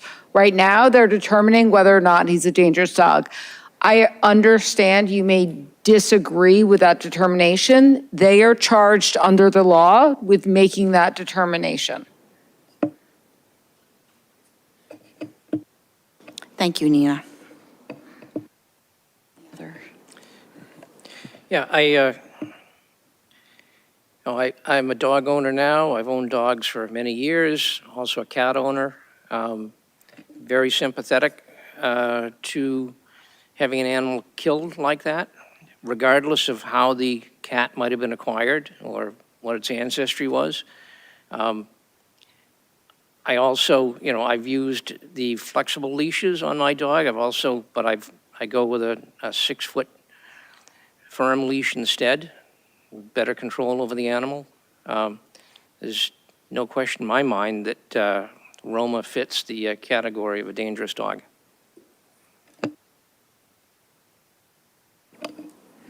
Jim? Could I ask a question of counsel? Sure. Nina, can you remind us what the owner's rights are if they disagree with our decision? Yes, they can appeal the determination to district court, and we've provided them, and in the decision, we'll provide them a chapter and section under which they can appeal to district court. Great, thank you.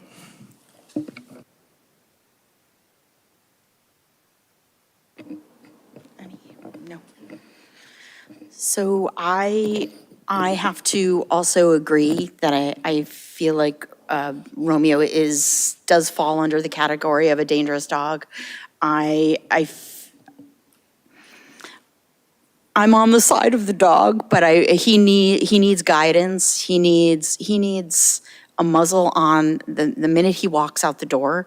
I also think that fencing your yard, if you want him to run free, is an option.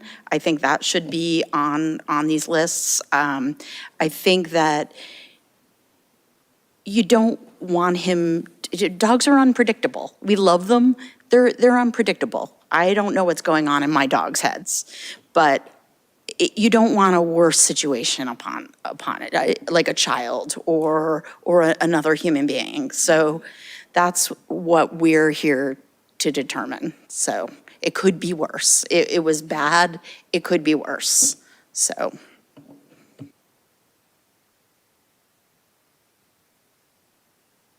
Jim? I think I've heard from enough people that it seems like putting a motion into play might be good to help move our discussion along. So I would move that we determine that the dog Romeo is a dangerous dog.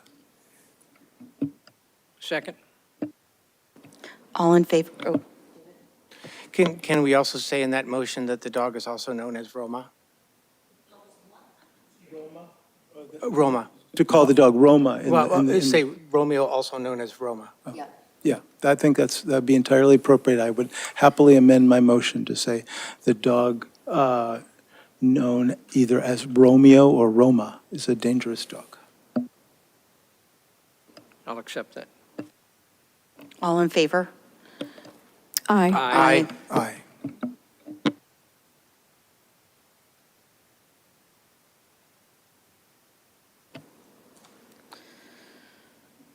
So now we will deliberate about provisions. Dean? Thank you, Madam Chair. Yeah, I reviewed this, and frankly, when I first saw it in the packet and just saw the highlighted sections, I misunderstood and thought that those were the recommendations. And I was going to suggest that they didn't go nearly far enough.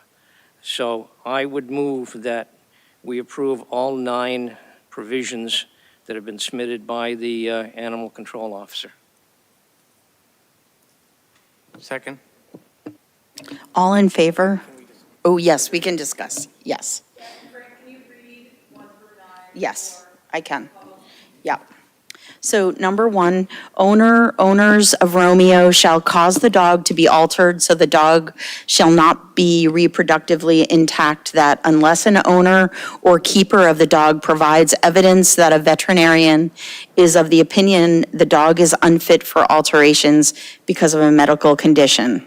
And number two, Romeo must be securely confined when on your premises. Confined meaning securely indoors or outdoors, in an enclosed and locked pen or a dog run area upon your property that shall have a secure roof, and if such enclosure has no floor, secured to the sides of thereof, shall have sides embedded into the ground for not less than 2 feet. Owners must comply with Mass General Law 140, Chapter 140, Section 174E, and number three, Romeo shall be securely and humanely muzzled and restrained with a tethering device having a minimum strength of 300 pounds and not exceeding 3 feet in length at all times when the dog is removed from the secure confines described above. And number four, Romeo shall be prohibited from all public dog parks, dog recreation areas, and/or any public areas where other dogs frequent for the entirety of his life. Number five, owners shall notify insurance company of Romeo's dangerous dog status as defined under Mass General Law, Chapter 140, Section 136A. Owner shall show proof of insurance in an amount of not less than $100,000, insuring any owner or handler of Romeo. I just lost my space. Sorry. Owner shall show proof of insurance in an amount of not less than $100,000, insuring any owner or handler of Romeo against any claim, loss, damage, or injury to persons, domestic animals, or property resulting from the acts, whether intentional or unintentional, of the dog. Owner must provide the Town of Acton and the Town of Acton Animal Control Officer proof of such insurance when the policy is initially set in place and when it is renewed every year for the entire life of the dog. And number six, owners shall provide to the Town of Acton Animal Control Office information by which Romeo may be identified throughout its lifetime, which may include photographs, videos, veterinarian examinations, tattooing, or microchip implantations, or some combination thereof. And number seven, Romeo shall not be left in the care or handling of any person under the age of 18. Number eight, owners must inform the Town of Acton and Animal Control Office the date at which Romeo has passed or has been humanely euthanized immediately following his death. And lastly, number nine, owners must notify the Town of Acton immediately if they are moving or have switched ownership of Romeo.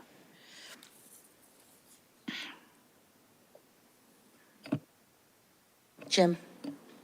I had a question. So I just want to make sure that my board members were reading this the same way I was. In number two, Romeo can be indoors, securely indoors, and that's fine. There's no extra requirements on what that is. But if Romeo's outdoors, then there needs to be an enclosed and locked pen or dog run area. So it's not a requirement that they have a locked pen or dog run area. It's just that if they do, I want to make sure it's clear to us that we're not requiring a pen or dog run area unless they want to keep Romeo outside. It's only, this description of a locked pen or dog run area only applies if they're going to have Romeo or Roma outside in their yard. Is that, am I reading that correctly? Okay, I'm seeing nods, so that's helpful. I didn't want to add, I want to make sure we weren't requiring that. For number four, I was concerned about the phrase, any public areas where other dogs frequent. Because taken literally, that could mean anywhere. I mean, dogs are in a lot of places in Acton. I was thinking that we might want to remove that last clause and just keep it, Romeo shall be prohibited from all public dog parks and dog recreation areas. And I didn't know if other select board members had thoughts about that. Alyssa? Thanks. I have a similar thought about that because I would consider the sidewalks on School Street as a place that dogs frequent. Because a lot of people walk their dogs along that sidewalk to get to and from the park behind the fire station, as well as River Street. I'm sorry, I have to make a comment. If you're going down the street, why don't you provide me with a map of Acton and indicate the streets where I can take my dog? That would be the easiest part. So I am moving on. So do you want to? Yeah. So in other words, it would be fine for Roma to be on sidewalks as long as the muzzling and leash requirements are met. Okay, I agree with that. Yeah, so I'm okay with your proposal. As one board member, I'm okay with the proposal to remove that last phrase.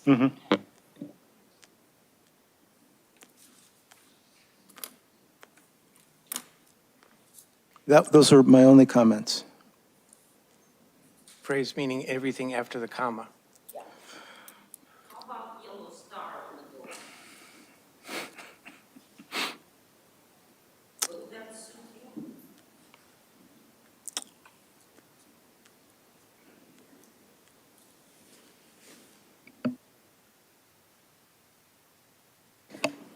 So are we finished with, are we in agreement with the provisions or?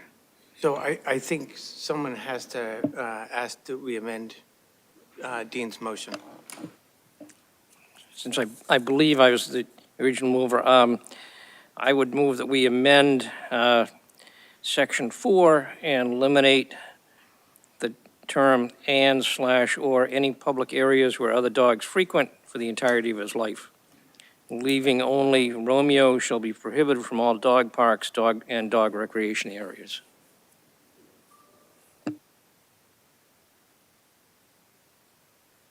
I accept that change.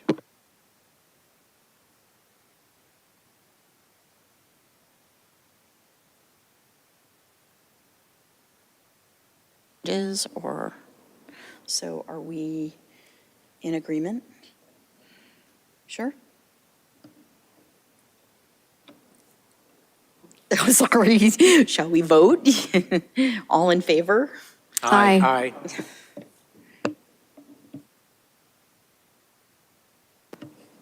Madam Chair, was that just on the motion to amend the list, or was that to adopt the list as amended? Okay. Yes, adopt the list as amended. Yep.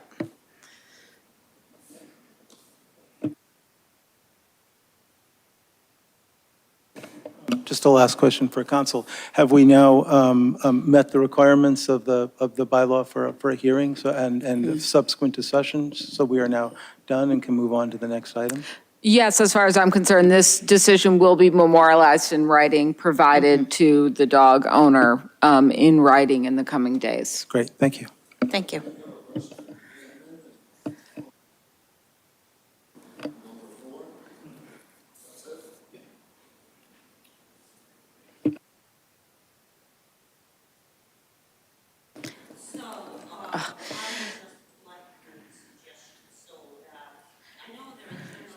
So, Irene, you're welcome to email us at selectboard@actonmass.gov. Thank you. Moving on to our next public hearing.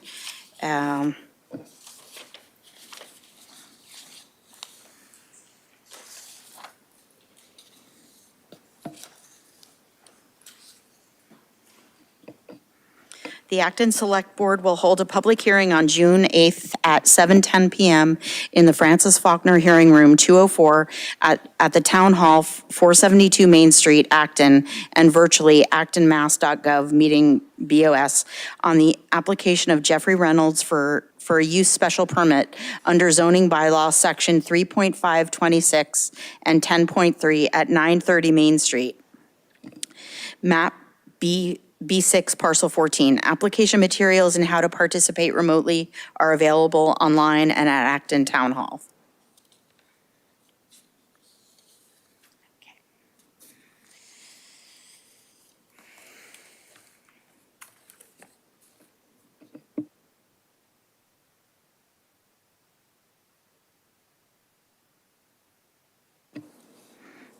Sorry for the late start.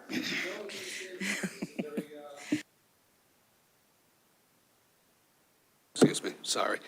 It was an interesting public hearing, to say the least, and as a member of the Fitchburg City Council, it was kind of, it was a story to tell my fellow councilors when I get back to Fitchburg.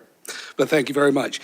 Attorney Andrew Kuchar, on behalf of Jeffrey Reynolds and Let's Roll LLC. And here with me is Mr. Reynolds.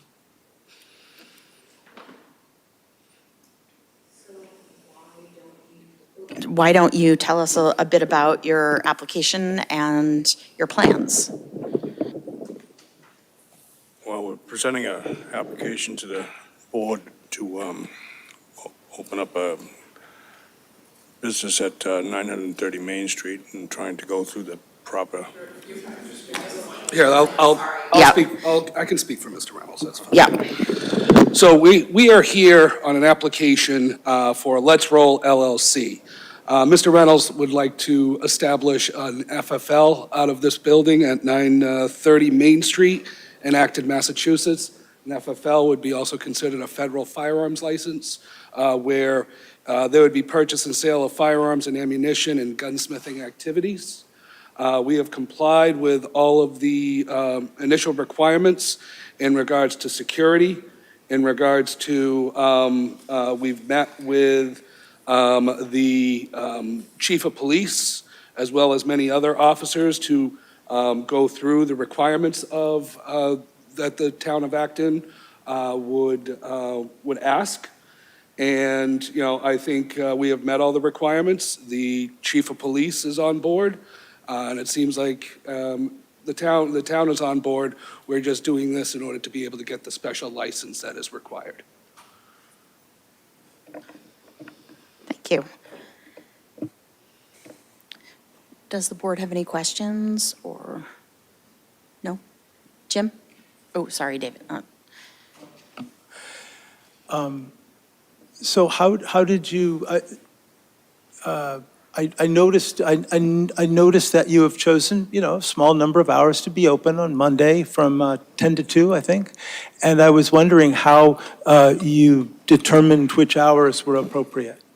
How did you decide on the 10 to 2 on Mondays? How did you decide on the hours? Well, I didn't have any special formula, to be Okay. honest with you. I plan to do most of my business through the internet sales and so forth. I don't really, I'm not going to concentrate on walk-in traffic and so forth. That wasn't how I originally intended to start this procedure. I was mainly just interested in doing internet sales totally and having nothing to do with the general public walk-in.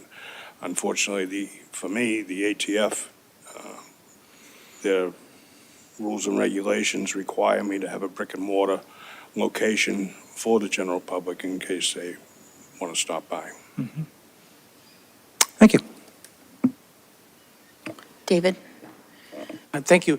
Will there just be a single business on this premises? There'll be a single business in this particular building. Yes, yes, right, on this premises. And what kind of firearms do you expect to sell? Anything that's legal for me to sell. Mr. Reynolds would comply with the regulations pursuant to Mass General laws, including the approved weapons roster, which is dictated by the Commonwealth of Massachusetts, as well as, all laws regulated by the Commonwealth as well. As you are well aware, firearms are strictly regulated here in the Commonwealth of Massachusetts, and he plans to comply with all aspects of the law, not running to run afoul of such. Thank you. Dean?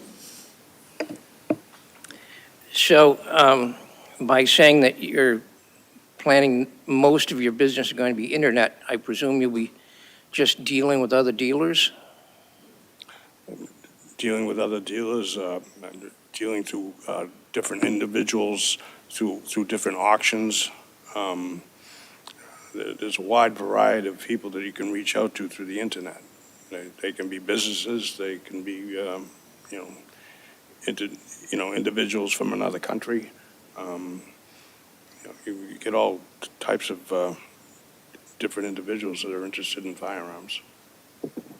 And more specifically, Mr. Charter,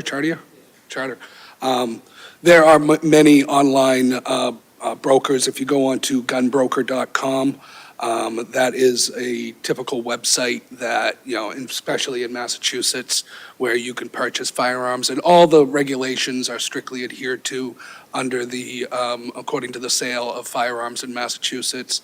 It's not like somebody's going to be able to just buy a firearm without the proper licensing requirement, or even the background check. Those are still required, and the transfer of the firearm to that individual as well is still a requirement under Massachusetts law.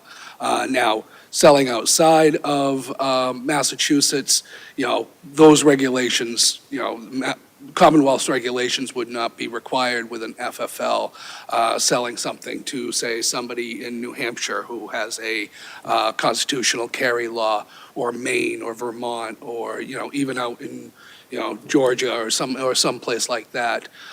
Those are outside of the regulations of Massachusetts.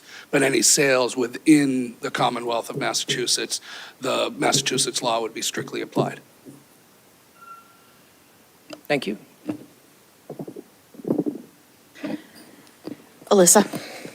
Thank you. I reviewed the town's recently adopted bylaw for firearms dealers, and I don't know if we have any restrictions that are additional, that are not incorporated into Mass General laws.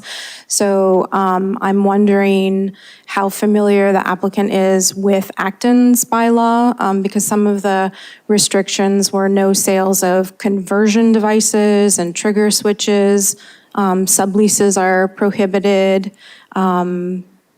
The guns need to be secure with tamper-resistant mechanical locks. So I'm just wondering if there's any, and maybe this is a question for town council or you, the applicant's counsel, if those are above and beyond what's required by Mass General law, and if there's any issue with complying with Acton's bylaw. I'll let you take that one, counsel.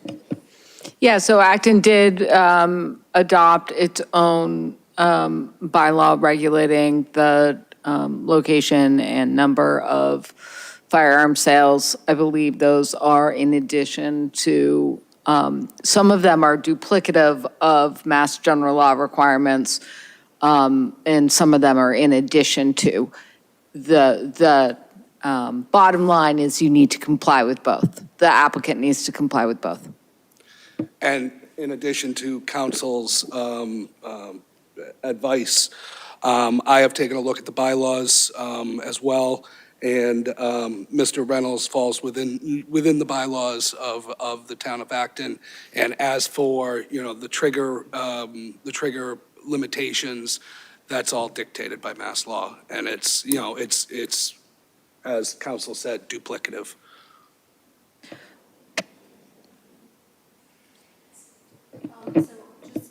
Oops, sorry. Thinking about the background check and other interactions with customers, can you describe any situation where you would choose not to sell to a prospective customer? Want me to take that one?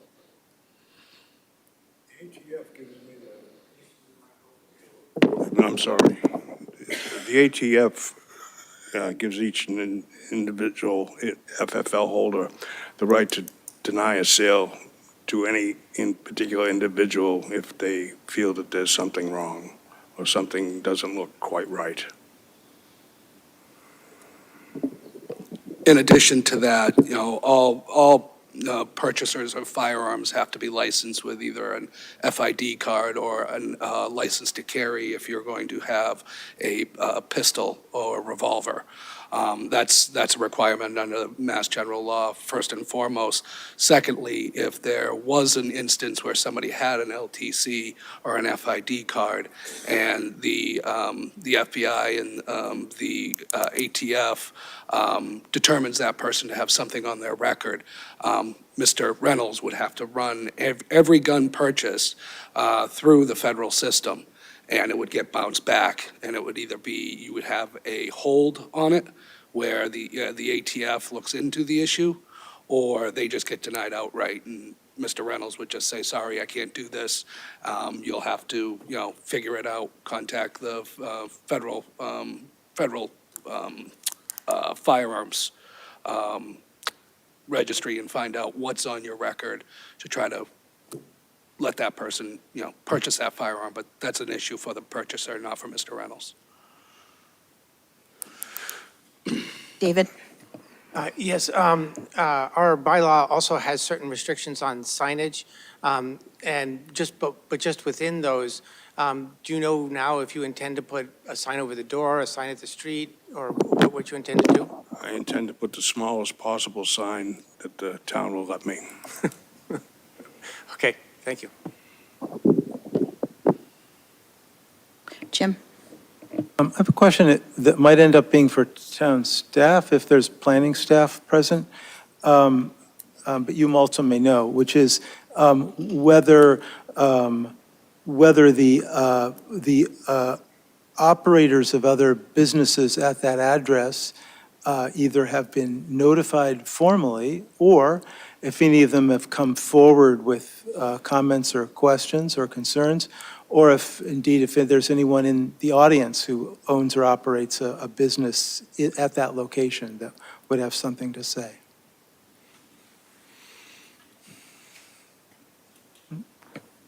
Senior Planner Kayla Sauer is here to answer questions just like that one.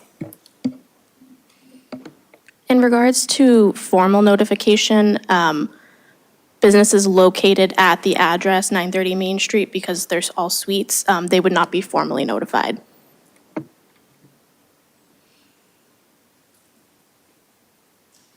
Jim?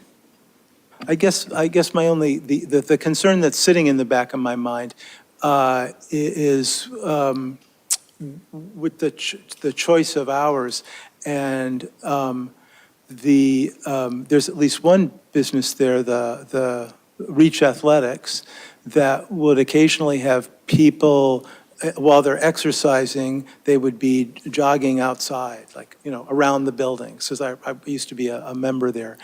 And it would probably be wise to coordinate with them in terms of not having open hours when there's also people running around. That seems to be like a security issue in my mind anyway.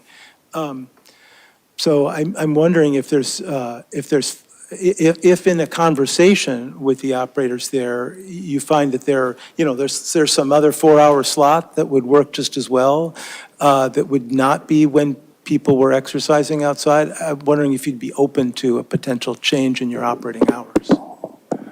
I'd be very welcome to change the hours in any way the board felt fit, okay? If the board feels that the people jogging from the athletic center around the industrial park might be somehow affected by my operation of business, I can easily change it to hours that the athletic center is closed. Mm-hmm. I have no problem with that whatsoever. Okay, thank you. Dean? Yeah, I'd just like to push back on that a bit. Certainly, Mr. Reynolds should be allowed to run his business as he sees fit. On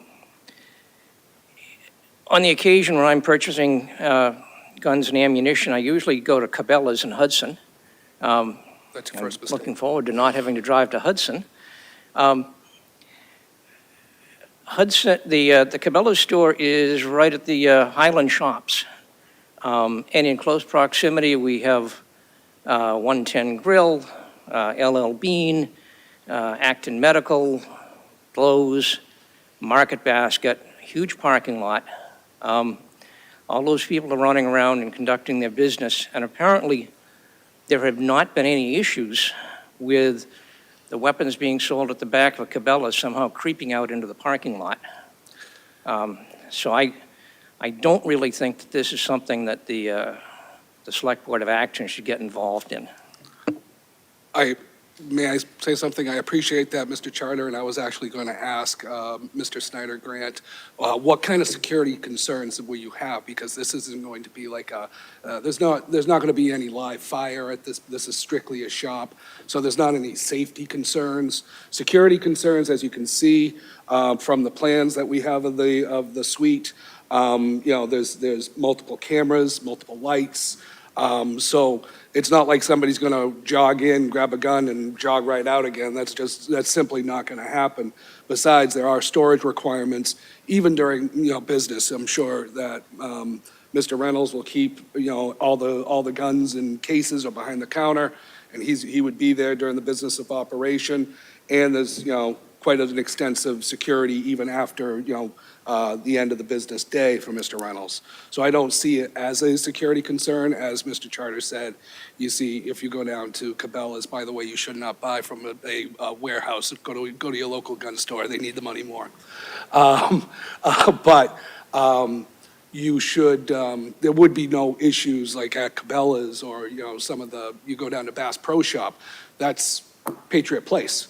You go down there, there's thousands of people just milling about. So I don't see, any security concerns such as what you addressed. Nina, did you have something? I do just have a clarifying question Yeah. on behalf of the board, if you'd like me to ask it.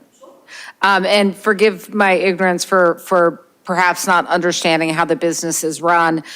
With respect to the online sales, does that mean you will physically have in this shop firearms that are prohibited in Massachusetts that are legal to sell in other states?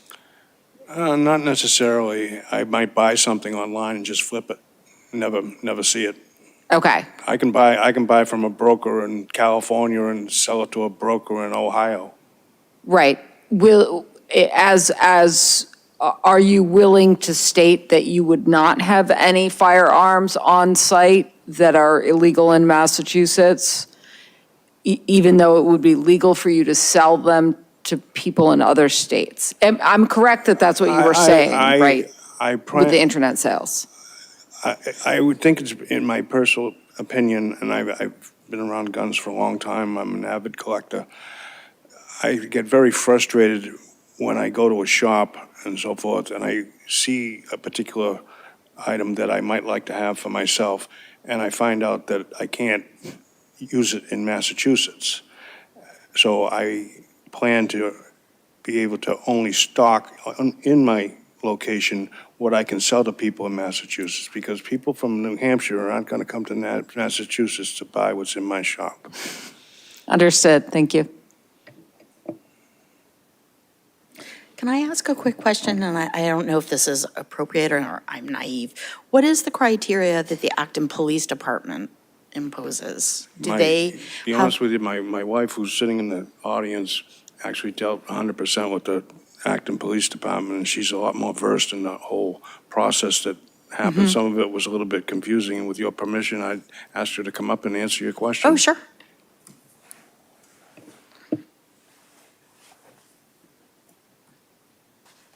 Hi, Kelly Reynolds. How are you? Good. I'm sorry, what was your question again? So I just wondered what criteria the Acton Police puts on the business, do they keep track of inventory that you have, or is, no? No. No. That's all strictly at the store level. Yeah. The state does require an inspection by local law enforcement once Okay. a year, I believe.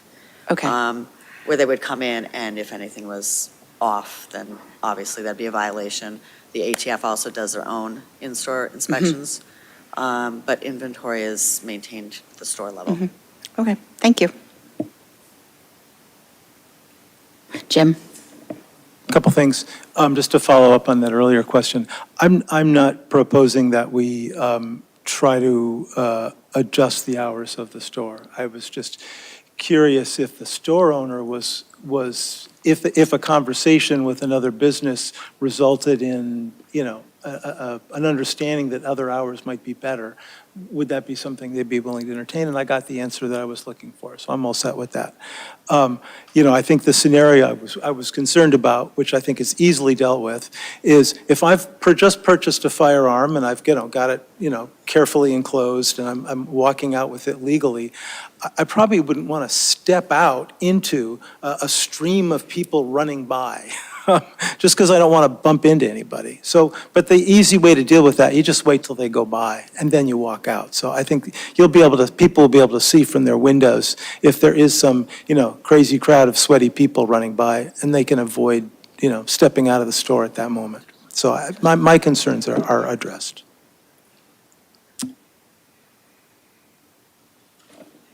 Alyssa? Thanks. I have one more question. This board often asks applicants permits about the business name, and I am just curious how long, if you already have internet sales established, is it under this name, or is this a new name for this brick and mortar location? There's no current sales, as there's no license issued yet, as we're waiting on this permit to be in the process to be able to be licensed. So there's no ability to sell anything at this time. Okay. So I received some questions from residents in Acton about that particular name, and it is not the authority of this board to make any suggestion. Otherwise, I just wanted to let you know, you're probably aware that Let's Roll has become associated with 9/11 and Flight 93, and I did read that there's a charitable organization in Todd Beamer's name that has some sort of license on this phrase. So They just tried. wanted to. That's been expired and lapsed. That's been expired, okay. So I just want you to know, because you are from Maynard, that Acton lost 2 residents on 9/11, not on that flight, but on another flight. So it does have significance and association with September 11th here in Acton. So I just wanted to share that with you.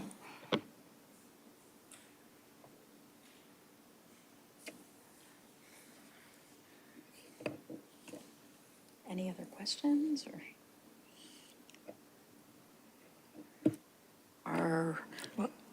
I move to close the public hearing, unless you want to, Do you have any other, or is there anybody else in the audience? is there any citizens who would like to say something? Come to the podium.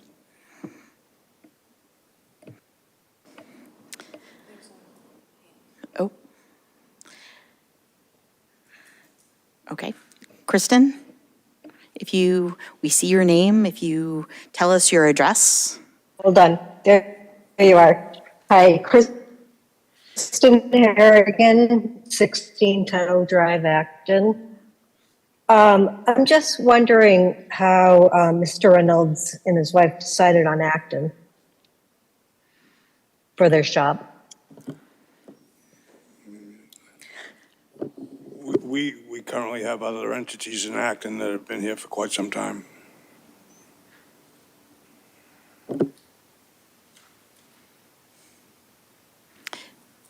Is, okay. And you live in Maynard, you said? That's correct. That's right? Okay. All right. Thank you. Thank you. I move to close the public All hearing. right, thank you. Second. All in favor? Aye. Yes.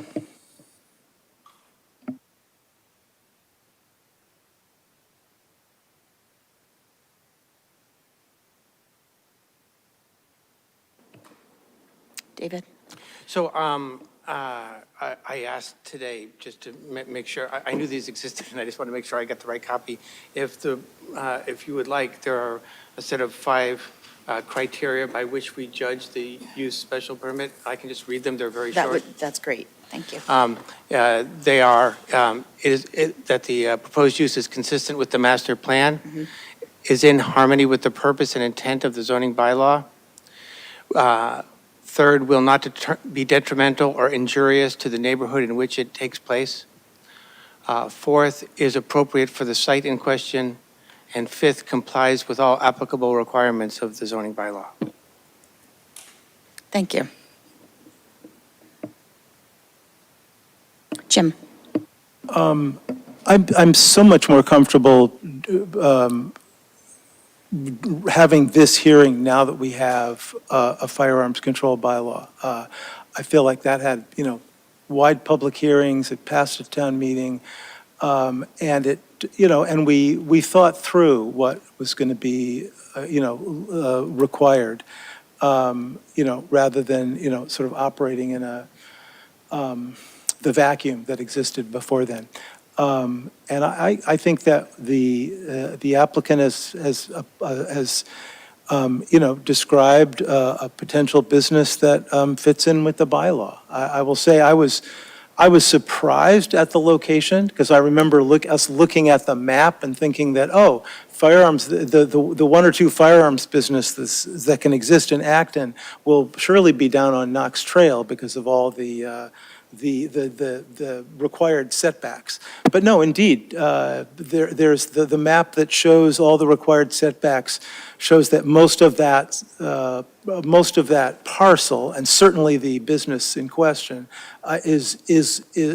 meets all the setback bylaws. David?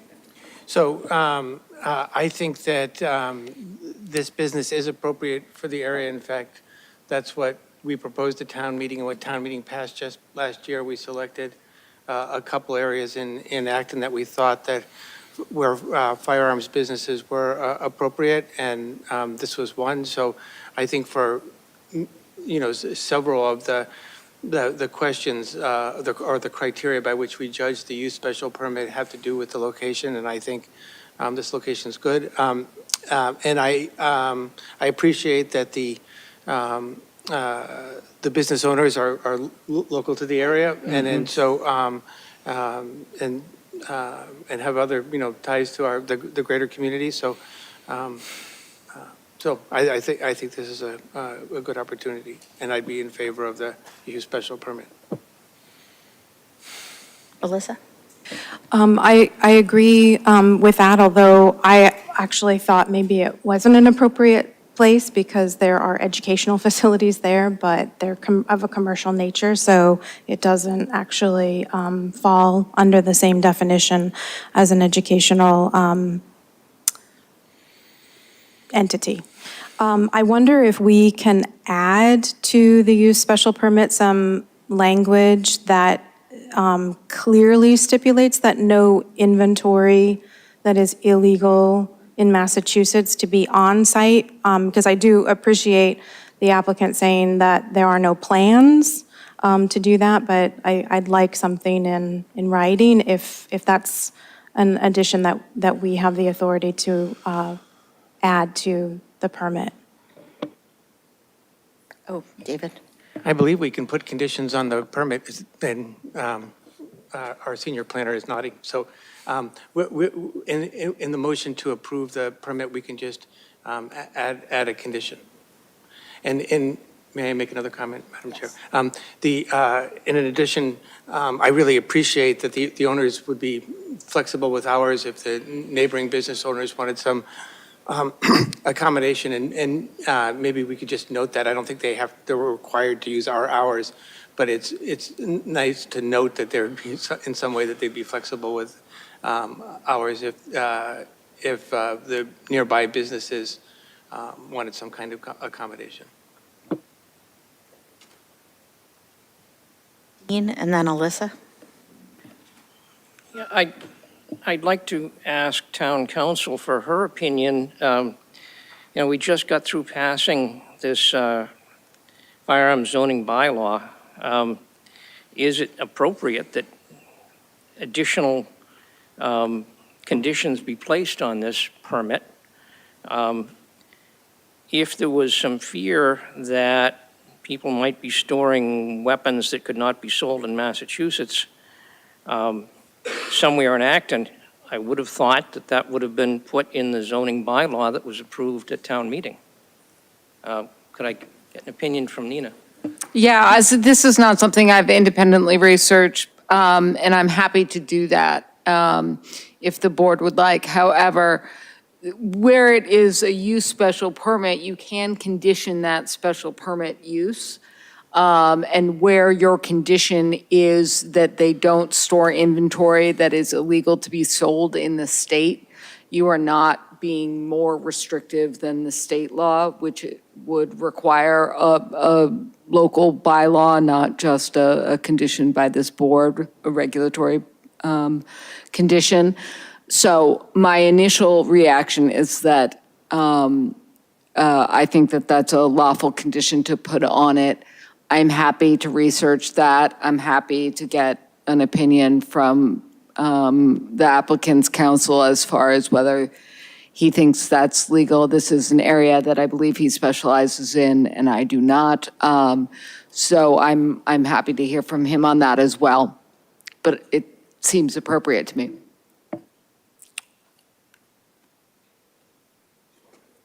Yes, sir. I mean, your own bylaws are your own bylaws if you want to put on regulations, but I do feel that there's going to be a conflict between federal law and the condition, because being a federal firearms license, even though they cannot sell here in Massachusetts, they're allowed to possess in Massachusetts, even though it cannot be sold, to be sold outside of the state if they want to sell it in New Hampshire. Case in point, if you take a look at the assault weapons edict that came down from, at that point, Attorney General Governor Healy, a federal firearms license would be able to sell, let's just say AR-15s, as long as they can show that it was owned by the entity prior to that edict going into effect, and would be able to be sold outside of the Commonwealth to a state where it would be legal to possess it. So I do believe that there is a gray spot there that we could discuss further, but I don't think it should delay this hearing. I think that if the board wants to put on that condition, I think that we should have more time and get more research in that for that prong. I understand the desire for the approval and the special permit to be issued, but this does seem like a significant legal issue and a significant condition that the board may want to put on. So I will certainly put that to the top of my list and try to do that quickly, consulting with counsel as needed. But I think we should have time to explore that if that's something this board would like to impose. David? So I just want to point out that for every use special permit or site plan special permit that we've come across, we've conditioned every single one of them. So I don't think that's unusual, and those have put additional requirements on businesses. We may or may not want this particular condition. I'm not taking a position on that, but my concern is less on this particular suggestion, and more on just the general situation, especially what happened in a neighboring community where they specifically skirted Massachusetts law and assembled weapons on site in a way that they thought made them legal in Massachusetts. I mean, I certainly would not want to impose, or we could not, we don't have the authority to impose any restrictions beyond what the state has. And, if the state, an owner has firearms that are grandfathered in, that's the law, right? So I'm just making 2 points. One is, if we want to condition it, we can look into that. We've conditioned every single permit we've done, and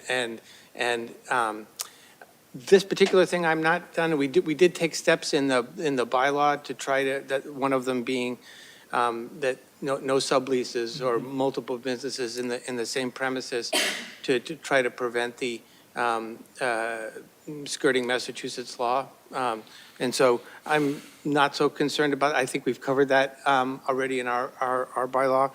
So anyway, I think I've said my. Alyssa? So I would like to find out what the position is of the other board members before we decide that we're going to continue the hearing and make a decision next time while town council gets information. Because I definitely don't want to be in conflict with federal law. We can't be in conflict with federal law. It's not a matter of wanting. But also, if there are weapons that are not allowed to be sold in Massachusetts, but it's an online sales to someone in another state, then that still, to me, happens in Massachusetts. And I know that, no offense, counsel, attorneys can argue about, the word in and to for hours. So I definitely, if the board would like that condition, then we need to know what the position is of everybody. And I'm getting the sense from Dean that he's not in favor, but everybody else, I don't know. Jim? I would prefer that condition, and it would, for me, it would be about, the physical presence in that store of a weapon that is illegal to be sold in Massachusetts. And so that, the internet case of, I click some things and then some weapon that what used to be in Idaho is now, owned by somebody in New Hampshire. I have no interest in trying to control that. I just want to keep the actual weapons physically out of the store if that's legal. And if it wouldn't, stop the business from operating as it's intended, because I don't want to, I don't want to create a condition that makes it, unlikely that the business would go forward, because I think that would be unfair. But yeah. Dean? So there seems to be this fear about something in inventory that's going to be, under lock and key, properly secured, in compliance with ATF regulations. I will point out to you that there are weapons that cannot be purchased in Massachusetts, which, if you drive 15 miles north and go to Nashua, you could purchase the weapon there. So it's not like we've created an iron curtain around the Commonwealth that's going to prohibit these weapons from getting in. I just think the board is attempting to insert itself into Operation Private Business, is attempting to usurp the authority of the federal government that regulates these things, is attempting to usurp the authority of Massachusetts state government. I think it's posturing is what it's doing. It is not going to have any impact whatsoever on safety. And, as somebody that's been a gun owner for 60 years, safety is number one priority in my mind, but I think it's important that, we don't just randomly come up with rules and regulations just because we think we should. David? Yeah, I mean, I would be, I don't think I would hold up this hearing for, I mean, I'd be curious whether it's legal to have in stock weapons in Massachusetts that you can't sell in Massachusetts. I don't know whether that's legal or not, but in any case, I don't believe that we could restrict them, right? And so, kind of by definition, without some kind of home rule petition, we couldn't restrict them. And so that's my assumption. And so anything that we can say without that, extra legwork is redundant. And so I don't think it's necessary to have this condition and take the time to research it. But I don't object if the majority of the board wants to go ahead. I know that there's a user, a call-in person online, if you want to say something. Was there? Oh, we closed the hearing. Hi, this is Tara. I can't remember if the hearing is still open. No, it's not. Sorry, Tara. I saw you pop up and, yeah. Thank you. Yeah, thanks so much.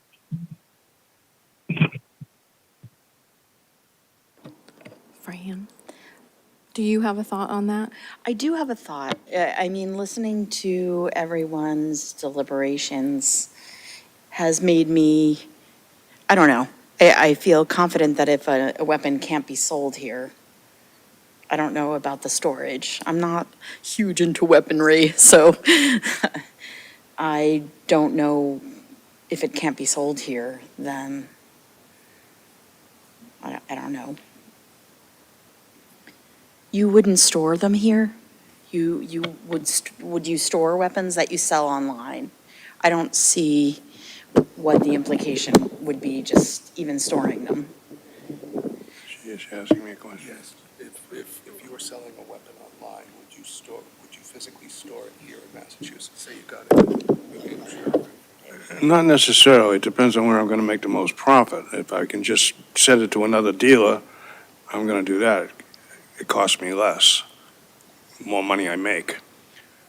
If I have something in my store that somebody wants, obviously I've got to send it from there. I chose, my wife and I have been in business in the town of Acton for quite some time. As a matter of fact, we do an awful lot of work for the town of Acton. I didn't wake up one morning and decide to do this just to rattle somebody's feathers. I have a reason I want to do it. I have a very serious interest in firearms and so forth. I'm getting older. I might not look it. I know I look good for my old age, but I'm getting older. And my current profession is getting to drag me into the ground. I feel I can move into this other profession on a part-time basis and do very well by myself. And for no other reason have I chosen this. Like I said, I didn't expect everybody was going to throw me a party, and I understand everybody's apprehension, and I totally respect that. But then again, I plan to run a legal business 100% by the laws of the town, the Commonwealth, and the ATF, and the federal government. Thank you. Jim? I'm persuaded enough by David's explanation of the process to not want to slow down this permit hearing. I get, my follow-up question would be, I guess, is what exact votes Kayla or the planning staff recommend that we proceed with? Because you do have some. The only question I see here is, do we want to reiterate the requirements of Section 3.13 as conditions? And I'd say, why not? It's a new bylaw. We might as well make it explicit in the conditions. But are there other decision points or votes or formal language that we should be looking to? Yes, I would recommend going through the mandatory findings one by one and determining whether or not the board finds that if they approve that or not. And if the board wishes, we could prepare a decision for formal approval at a follow-up meeting if you'd want.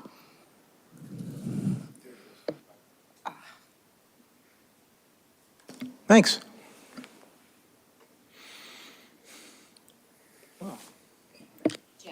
I'd follow up with the notion that we, that we conditionally approve, that we recommend this permit, but we will have a formal vote on a set of conditions at our next meeting or as soon as it's ready. Is that appropriate? David has a thought about that. So what I would suggest is, as the senior planner suggests, that we go through the things one by one, and then we ask the planning department to prepare an approval for us with whatever conditions we want for us to vote on the next meeting. Great. Yeah, I agree. We should run through the mandatory findings and explicitly vote on each one. Shall I make a motion about each one, or would that be helpful in moving this along? Do you have a list that? I do. I have it right here. So I would move that the board find that this permit is consistent with the master plan. Second. All in favor? Aye. Aye. Aye. I move that this application is in harmony with the purpose and intent of the bylaw. All in favor? Second. Oh, sorry, all in favor? Aye. Aye. I would move that this application will not be, that the board find that this application will not be detrimental or injurious to the neighborhood in which it is to take place. Second. All in favor? Aye. I would move that the board find that this application is appropriate for the site in question. Second. All in favor? Aye. And here's the complicated one. I would move that the board find that this application complies with all applicable requirements of this bylaw. Second. All in favor? Aye. Aye.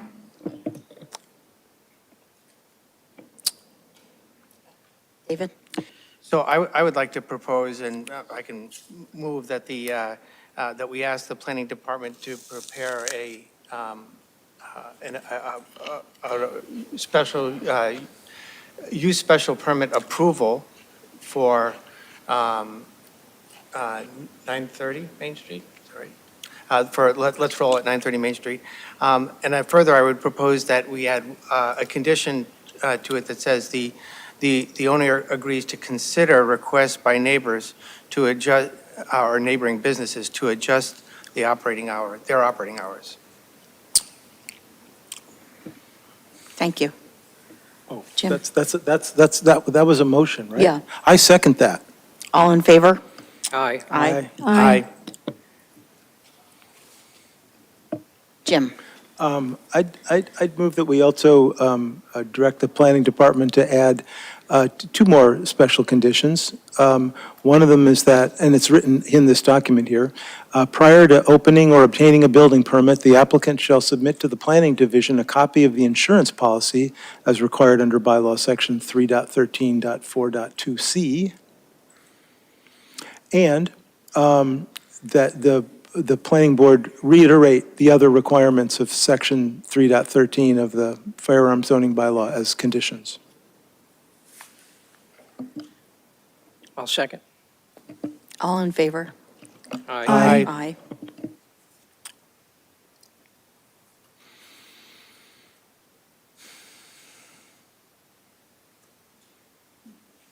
I think we may be done, because we will then go ahead and, We will prepare that decision for your next meeting, great. which date is escaping me, but Okay. that date. Thanks for coming in, guys. Yeah.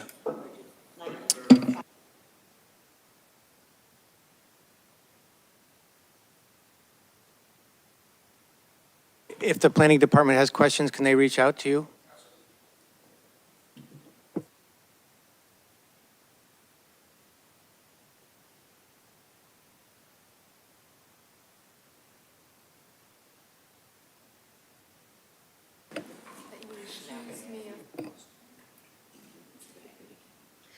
So number 5, discuss appointment of Sam Bajwa to the planning board.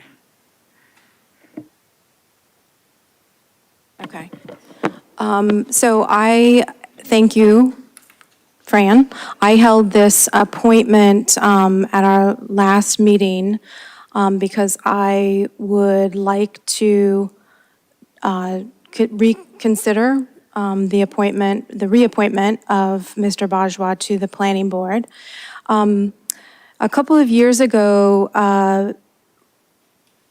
Mr. Bajwa brought a special permit application to the planning board, and for obvious reasons needed to recuse himself as a member of the planning board to not vote on that matter. So they elevated an associate member to vote because a supermajority was required. But instead of completely recusing himself and not appearing at the hearing and having someone represent him, Sam presented all of the information to the board. So he was representing himself at the hearing. And in the volunteer handbook, it states that, you know, we want to avoid the appearance of bias in a matter. And while the state ethics allows an individual to represent themselves in a matter that impacts their own interests, I feel that Mr. Bajwa didn't, that he put all of the colleagues on the planning board in an awkward position by representing himself in that matter. And it also states in the volunteer handbook that in that case, it's advised to seek town council's advice on the matter through the town manager. And I don't know whether or not that was done, but this appointment is a 5-year appointment, and there are still some issues that have put the town in an awkward position regarding this project that was given the special permit. So there's been some interactions with the health department and the Board of Health, some fines levied for uncorrected health code violations on the property. Those fines have been appealed by Mr. Bajwa, so it's not, the matter has not been resolved yet, and I just feel that this is not a great position for the town to be in terms of upholding good governance and good, lacking the right word, but good decision-making by a volunteer board member, especially one that is a statutory board.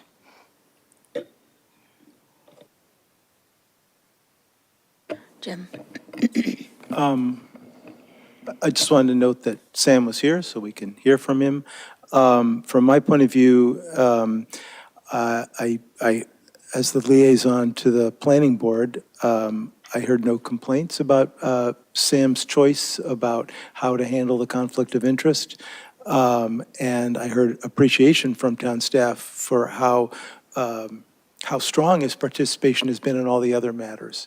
You know, he's a board member who shows up, which is really important for a lot of these decisions, including in cases where, you know, he's traveling, he's in India, but he'll still Zoom into the planning board meetings, which is not something that everyone would do, and I think shows a level of commitment and interest in the planning process that, you know, I'd like to encourage.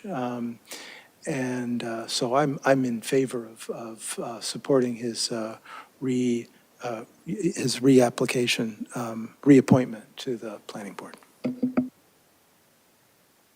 David? Thank you. So I appreciate, as Jim said, I appreciate Sam's many years of service on the planning board, but I agree with the two issues that Alyssa has raised here.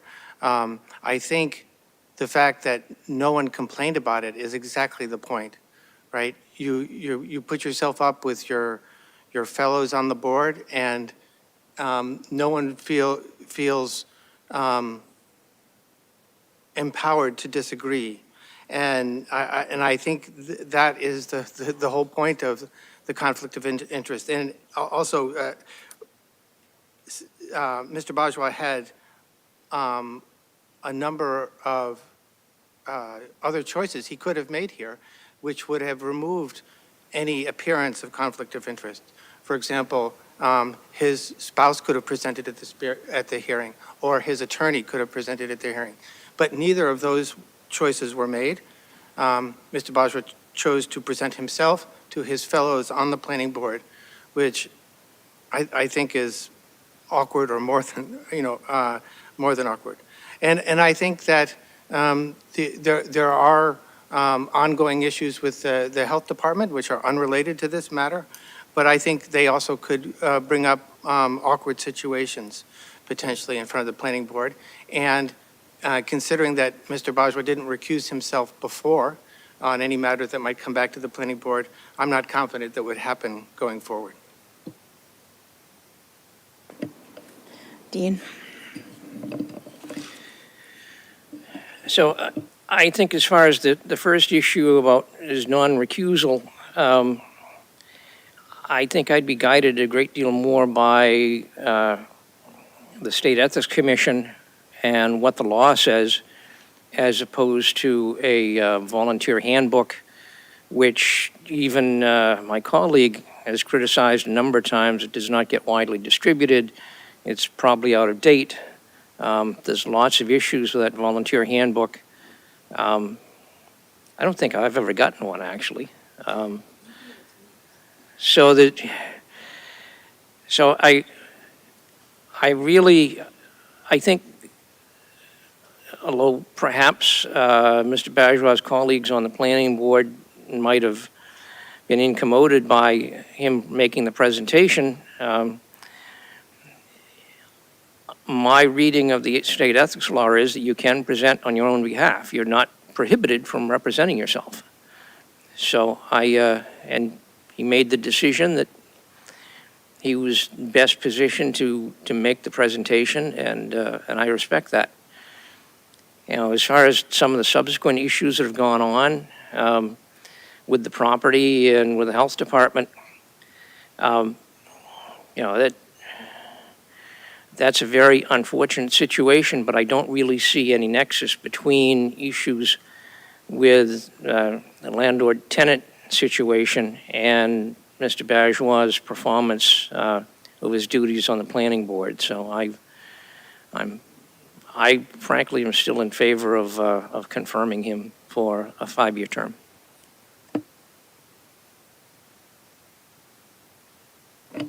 Oh, yeah. Yeah, Alyssa, and then Sam, if you want to come to Yeah, the... I thank you, Jim, for acknowledging that Mr. Bajwa is here. I apologize that I did not thank you as well, and also apologize for the late hour. So I do absolutely appreciate the 5 years of service, and I do know that he is a committed planning board member. I will say that I attended those hearings and was concerned as an outside observer to that process that the other board members were put into a compromising situation. There was a planning board member who asked questions of the applicant, Mr. Bajwa. Those questions were answered by one of the fellows, the chair of the planning board at the time. And I do think that this would be a very different situation if not reappointing Mr. Bajwa would put the planning board at a disadvantage by having not 5 members. But Pat Clifford is currently an associate member who could be appointed to a full member. And there's also another applicant who's been recommended by the Volunteer Coordinating Committee, Ron Beck, who could then step into an associate position. So the planning board would still be complete. And so, sorry, Dan, I'm going to refer to that volunteer handbook, which I know you have because you sent it to me. It also does specify that the select board policy is to limit volunteers to 2 3-year terms. It's silent on an appointment that's a 5-year term, but I'll just point out that 5 years is almost 6 years, and we have a couple of other volunteers who are waiting in the wings. And what I've observed over the last few years with new members coming on, Michaela Moran, James Faccioni, Pat Clifford, I think that the board is benefiting from that. I know that there needs to be a balance between institutional knowledge on a board or committee and members who have served for a while. And it's also very critical that there is turnover so that that a board or a committee doesn't, get stuck in a rut of, common, think. Obviously, they still need to uphold all of the statutory requirements that the planning board is charged with.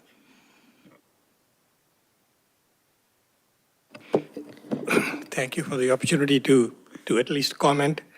Let me say at the very outset, If you could as I'd just, said, we know who you are, Sam, if you Say could that just again? say your name and your address. I'm sorry, I'm Sam Bajwa. Yep. 88 Willow Street in Acton.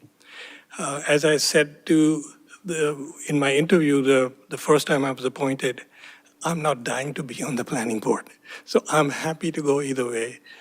It was only when Roland really twisted my arm, he pled with me, please join the board. I actually said no a few times, but the third or the fourth time there was a public hearing in which I got up and spoke. A lot of the people came up to me and said, gee, we want somebody like you on the board. That's when Roland came and said, look what people are saying. So I finally relented and I joined.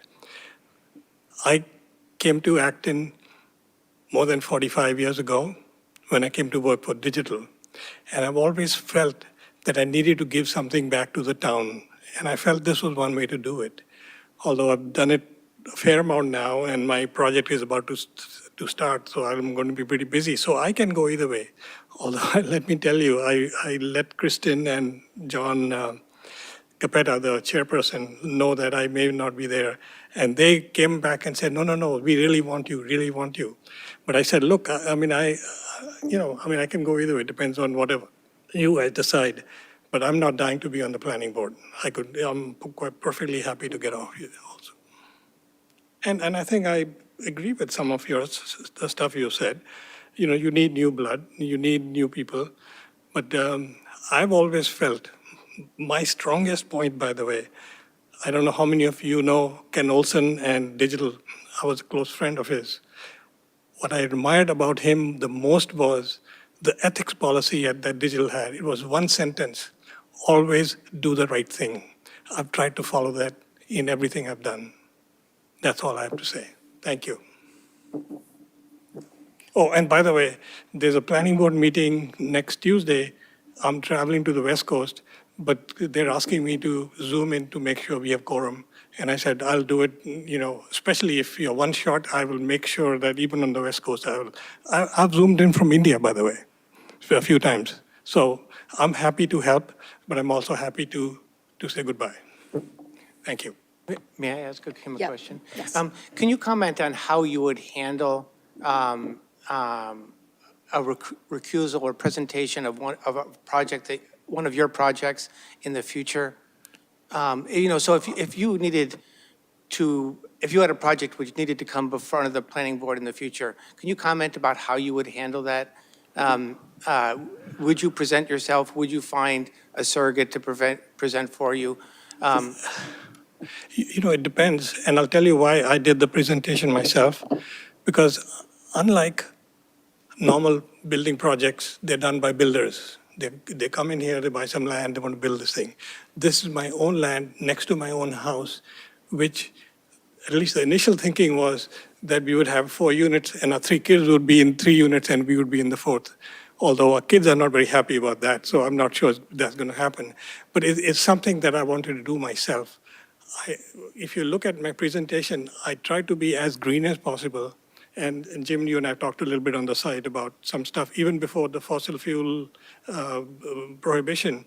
We are already, not looking into, but already the plan is to have solar on all the roofs with water stuff, with trees.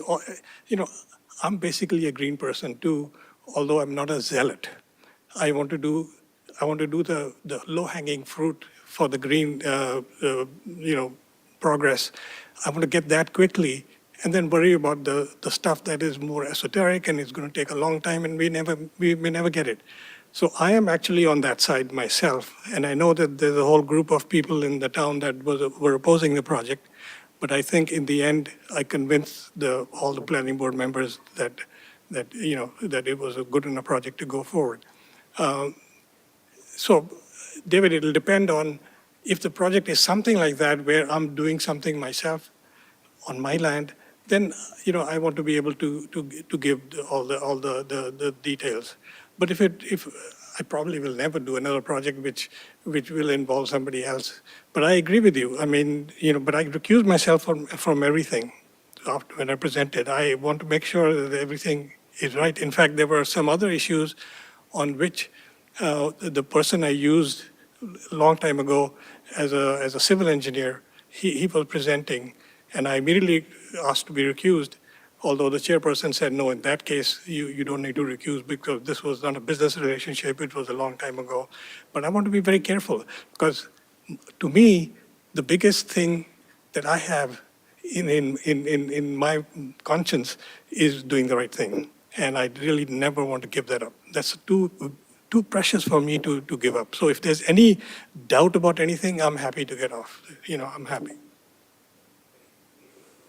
So I would feel more assured if you could say that you wouldn't present for your own project to the planning board, right? I attended one of the sessions where you presented, and it seemed awkward to me, right? Just, I didn't say a word, I didn't testify, I was just a person in the room, right? And it seemed, awkward to me. And I think the point here is that everyone feel that when they go in front of the planning board, that they get the same consideration you do, right? As a member, right? And if you completely check out, and your engineer presents, your attorney presents, your spouse presents, then there's a credible way to say that. But if you present, and especially since you just said that there are some people against it and you convince them to go ahead and approve the project, right? Is that because you convinced them on the merits, or is that because they're your fellows on the board? And I'm not taking any position on that, but how is someone in the town supposed to feel when they see that, right? And so the good governance point that Alyssa was making is very important, right? Everybody needs to feel that they get the same shake, right? And so someone else across town has to feel that they get the same consideration that you get as a member of the board. So I would feel better if you could say that you're not going to testify anymore on any projects that you're involved in. Anyway. I can say that. Now that you mentioned it, it does make sense. Although I will say that if somebody else was doing a project themselves, I would have no problem on the planning board listening to them, and even if they were on the planning board. But I think your point is a subtle point, and I agree with that. I think perhaps I should have had somebody else present. I could have given them all the data and they could have presented, maybe the civil engineer or the attorney or something like that. So I do agree with that. And I will make sure that if I'm doing anything else, I will do that. Thank you. Any other comments? Anything else I can answer? If you want to join at the mic.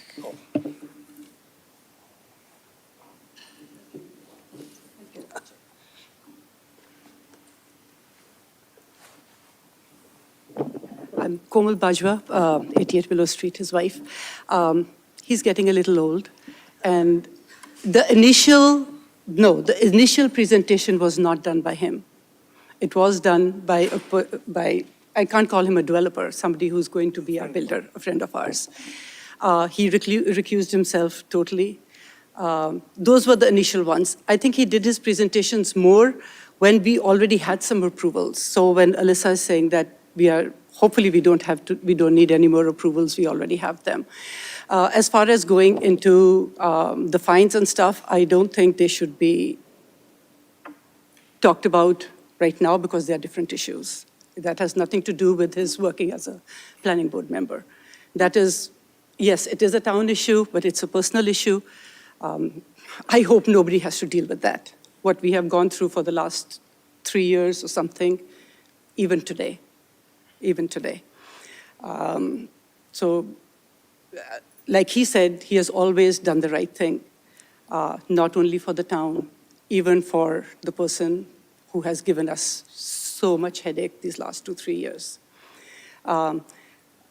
Yes, he wanted to, actually I persuaded him to become a member of the planning board. When we moved back here after a number of years, I wanted to become a volunteer in the school, but they hired me as an English as a second language teacher. And then I persuaded him, he said, that we need to give back. And that was basically what he wanted to do. I think he's had a wonderful run. I don't think he did anything wrong. If anybody really has questions, ask me, because often he would tell me, no, this is not how it has to be done. This is how it has to be done. So whatever you decide is fine. Like he said, even at that time, he said he really didn't want to do it, but he did it, and I think he enjoyed his time doing it. No, I wasn't dying to be on the planning board. Some other people I felt wanted to be on the planning board, and I said, gee, I'm willing to give to the town, and if you pick me, I will be happy. But if I'm not picked, Right. I'm fine too. And the initial, these things were not done by you. They were done by Steve, that he forgot. Okay. Mr. Bajwa, will you have time to be on the planning board with your new project? Certainly less now than before, Yeah. but planning board is not a heavy-duty engagement. Once a month, sometimes twice a month, and 3-4 hours of prep, and so I can do it. But like I said, I'm not dying to be on the planning board. I can go either way. I'm happy either way. Thank you. Jim? I'm thinking it might be time to put a motion on the table. There might Yes. be more discussion about it, but I would move that we reappoint Sam Bajwa to the planning board for a 5-year term. I'll second that. I will say that there is one hand raised. Okay. So, call in person.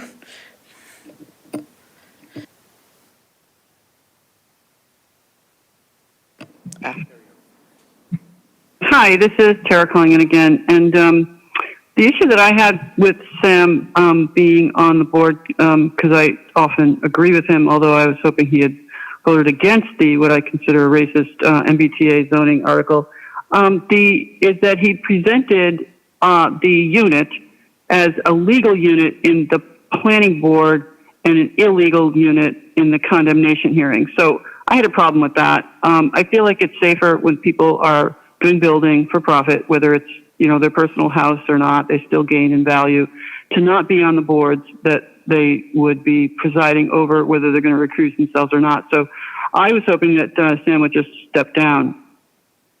There's plenty of people waiting that don't have any developer intent or intent to develop their properties that would be coming before the board. And so I do appreciate you bringing this forward. I just wish that people who aren't in the pipeline for bringing applications forward, or even in the past, would serve. So I was hoping that he would step down. Thank you.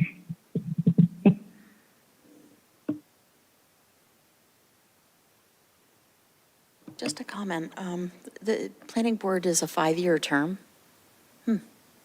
Maybe that should change or something. I don't know. David?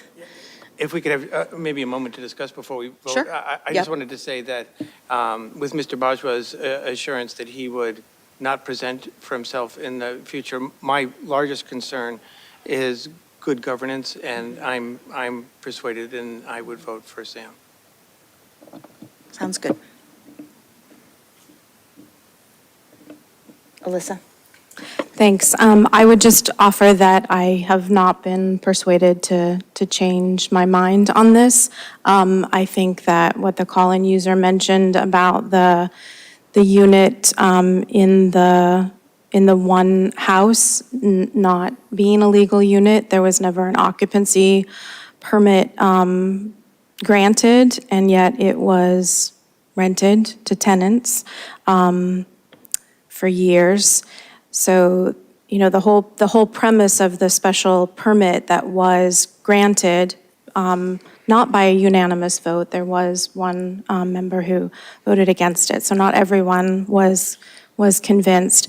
And even with the assurance that Mr. Bajwa would not represent himself in the future, you know, currently he is working with Mr. Marsh on this project. I know that Mr. Marsh has done other projects in town and will continue, I assume, because he's not near retirement age, and that might come before the planning board within the next 5 years. So I would still vote to not have him reappointed.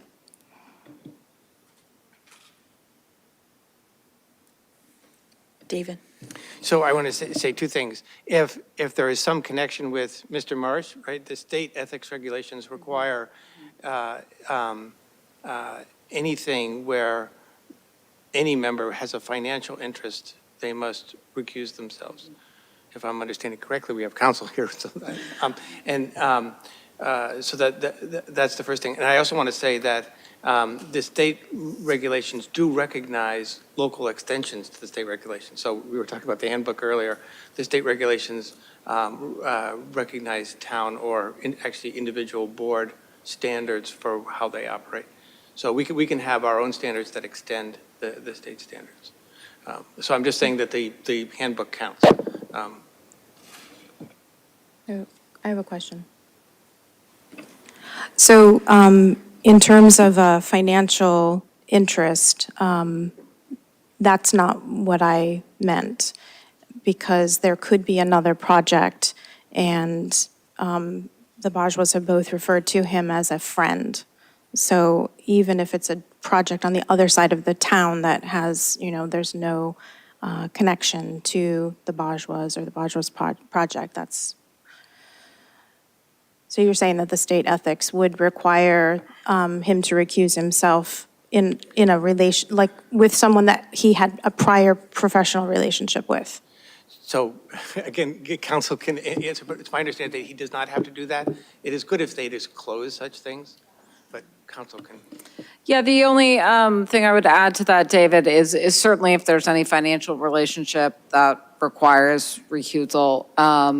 You're also required to recuse if a reasonable person would believe that there is the appearance of a conflict of interest. So this could be a situation where you were former development partners, maybe future development partners. There could be a reasonable inference that there's an appearance of a conflict of interest that can be cured with a disclosure, or oftentimes we'll recommend that the best practice is a recusal in that case as well.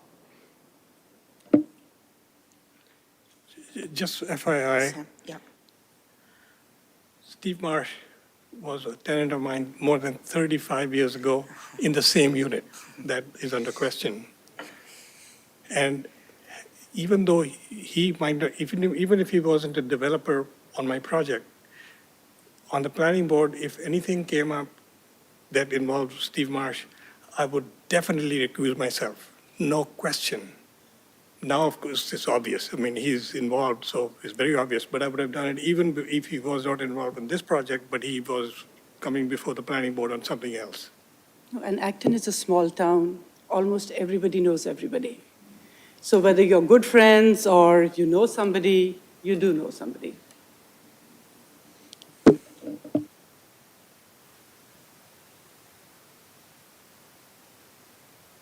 So should we vote? Yes. All in... Aye. Yes. Call for any opposed. Any opposed? Nay. So that is four ayes, 1 nay. So my question is, should I try to make myself available for the meeting next week? If you're willing, that would be a fine Technically thing. ended. You have now been reappointed. You have now been reappointed. Okay. Yeah. And I will follow up. Thank you. Thank you.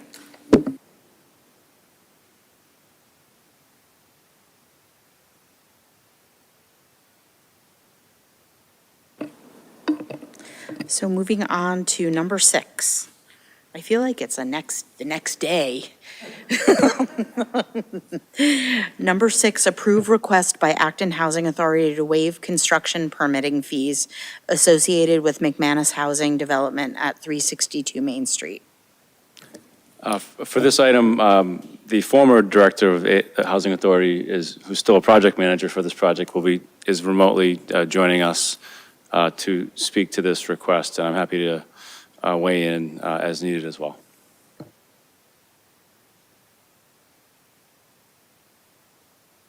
David?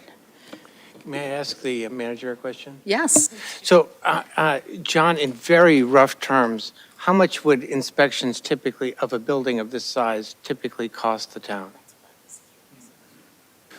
A project like this, new construction, probably multiple construction seasons. It'd be a year and a half probably worth of work. And they go out multiple times a month for projects like this. The permit fees that we have are meant to reflect the cost of what it takes to not just do those inspections, but all the plan review, administration, and IT, et cetera, that goes along with all the work that we do in this building. So I don't have an exact dollar amount for what the inspections would cost, because it depends a lot on, and we don't have a building permit to review. If we had a building permit, we could maybe give you that information more specifically. I know that the cost of the construction is estimated at an amount that is around, Kelly just told me today. Yeah, it's 21.4 million. So the estimated fee for that would be in the $300,000 range. So to answer your question, I don't know exactly how much of that we would need to conduct inspections, but typically a waiver like this is requested, and we take the direction from the board on how you want us to proceed. Thank you. I just needed an order of magnitude. So we're talking 6 figures, low 6 figures. There's Kelly, who can weigh in, but yes, the estimated fee that right now, before we've seen an application, which would then maybe change it, but as of right now, we believe it's in a range of $300,000 worth of a permit fee. Thank you. Hi, Kelly. Hi, everyone. Nice to see you all. So as you know, just like with the sewer project, when you went out to bid, the prices came in higher than anticipated due to the delay between when you received the funding and when you got to the point where you were able to bid. We're in the same situation where we went out to bid. All the contractors were within 2 million of each other. So we know that the price is the right price when you're that. It's about a 10% difference between the low and the high bidder. Just like with you all, when you had a gap, the state said, we're not going to consider giving you more money unless you go back to the town and see if there's a way that you can leverage resources to help with the gap. So that's what we're asking for related to the permit fees. We know the town had to ask for an override. It's not like you guys are plush with resources right now, so we're not asking for the select board to come up with other ways to fund it from town resources, other than ACHC will be going there tomorrow. Waiving building permit fees is one way that a lot of towns help low-income housing projects, particularly if they're locally developed. So that's what we're requesting in this regard. We do appreciate everything the select board has done so far. We're thrilled that the sewer project's going to be able to go forward. We're just trying to make sure that we're able to build this housing.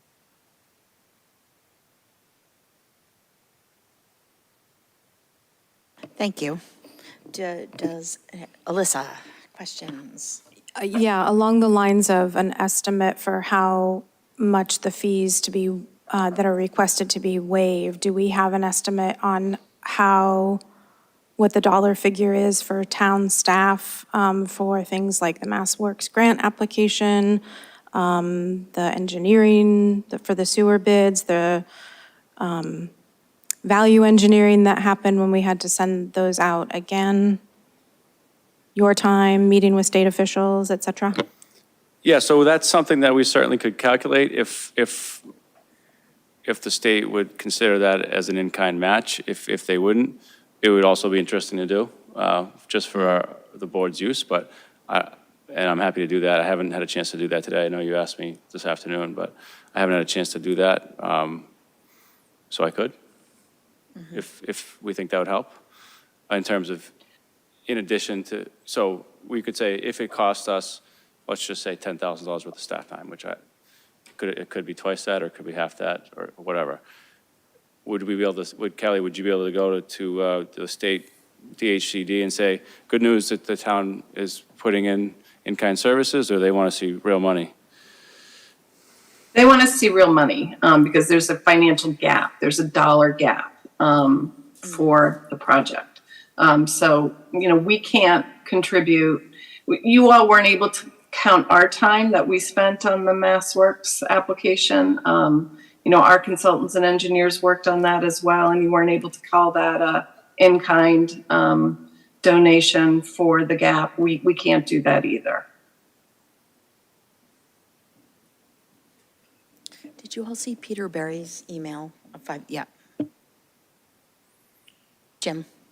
Kelly, so if I'm understanding the structure of this proposal correctly, this would allow you to reduce your budget because you would not be paying these building fees. The construction budget, right? Yeah. So, and in that construction budget, what had you been budgeting for building permit fees? This is another way of getting at, our question about how much is this? I think it was budgeted at 200 and something. Okay. Let me just see if I can find that. I'm pretty sure it was 200 and something. Okay. That our development consultant and the contractor thought the cost would be. And I understand that the town has to pay some people to do some of the work, and that might not be something that can be waived when you're paying outside contractors to do your permit work, but it's the town portion that we're seeking. Jim? Thanks. Yeah, you brought up what was going to be my next question, which was exactly that distinction. I mean, there's part of the permit fees that are, based on the value of the project that represent, the town's time to, review all these things. And that's the part I'm the most comfortable with supporting. And then I think you raised the right question, which is there are cases where we have contracts for some of the permitting, and, people who bill us and we pay them. And that would be harder to pass up. But what I'm hearing you saying is that you wouldn't be expecting to, eliminate those kind of payments. You're really looking at the major fees that are related to, that are usually calculated as a percentage of construction. So am I getting this about right? Yes. Okay, I just great. don't know what the difference is, Right. Jim, between what gets paid to consultants who help on the project and go out and do inspections and what is town cost.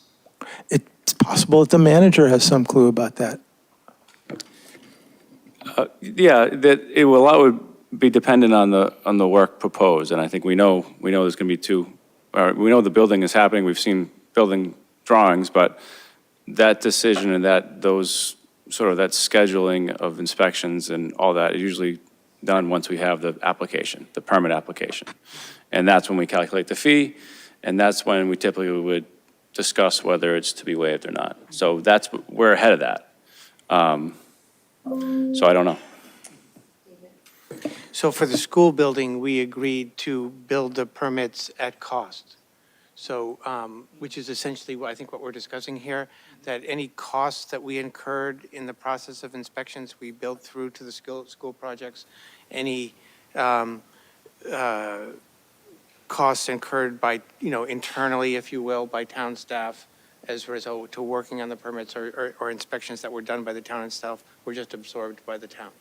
So that's what we did for the school building. And I think an arrangement like that would be good. So, and we called that at the time, and John can correct me if I'm wrong, my recollection is that we called it, the permits were, or the permits were billed at cost.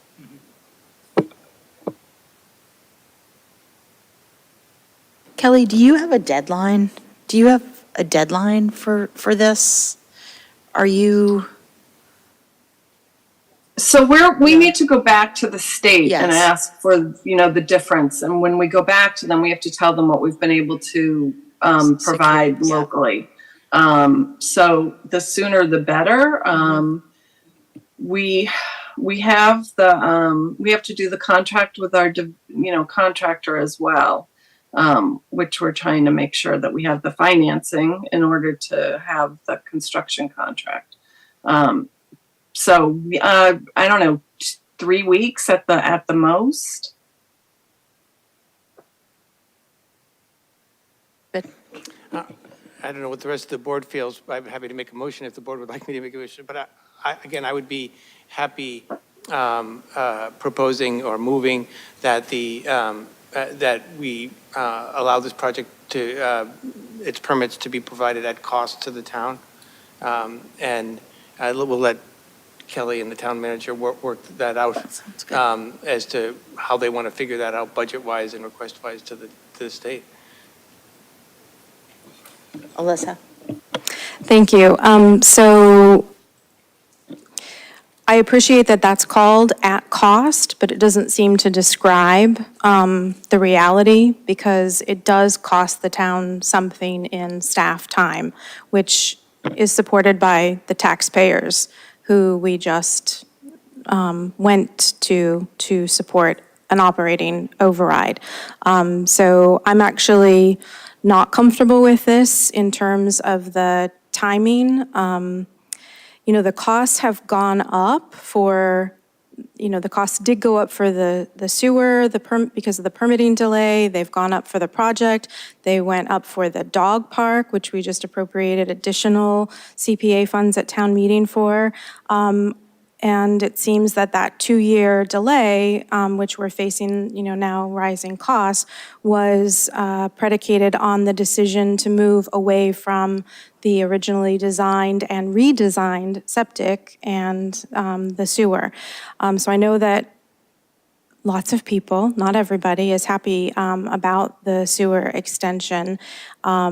It's my opinion that over the course of the life of the building, the septic would have been less expensive. Upfront costs to build it would have fallen on the housing authority, but there are going to be people living in that building for more than 40 years, and there's going to be a monthly sewer fee to pay. So, over the course of a 60, 70-year lifespan of the building, I think that the sewer decision is going to cost the housing authority more. But certainly it makes sense that, we're seeing savings in the immediate. So that's what people care most about.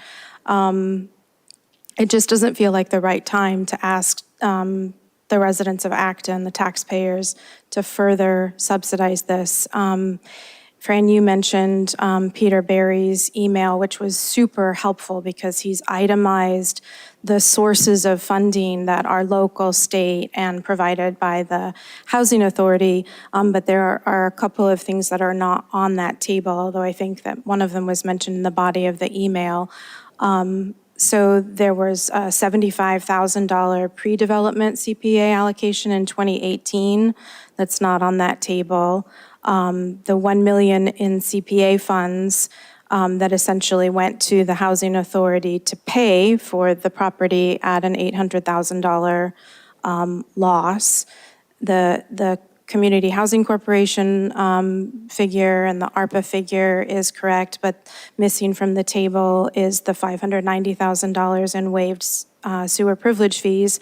So if we include, the cost of the lost, there was a proposal actually that would have brought, would have allowed us to recoup the cost of the land, the 1.8 million. It would have been single-family homes, which nobody was in favor of. But, my calculations are that we've already locally invested more than $3 million in this project, which is roughly 15% of the total cost. And the water district did not waive the water mitigation fees, for the same reason that, they didn't think that it was fair to water customers to ask them to further subsidize the project. And I don't like this game that, I'm going to call it a game, but I know it's not a game, that it seems that we're playing with the state that, they're not going to consider that, in-kind staff or the cost of the loss of the property. Like, I think that these are, maybe they're not real dollars, but they certainly represent an investment. And I see, or I hear or read Eldridge saying, like, every week it seems that the state needs to do more to invest in new, truly affordable housing, and that's what this project is. So I'd like to see the town make an argument that we have invested significant dollars, real and virtual, in this project, and step up, because we're putting in this sewer that the state was supportive of. So I just wanted to share that there's already been significant local investment. And I do appreciate you, Kelly, going to the Water District and coming to the Select Board and going to Community Housing Corporation tomorrow to ask for additional dollars.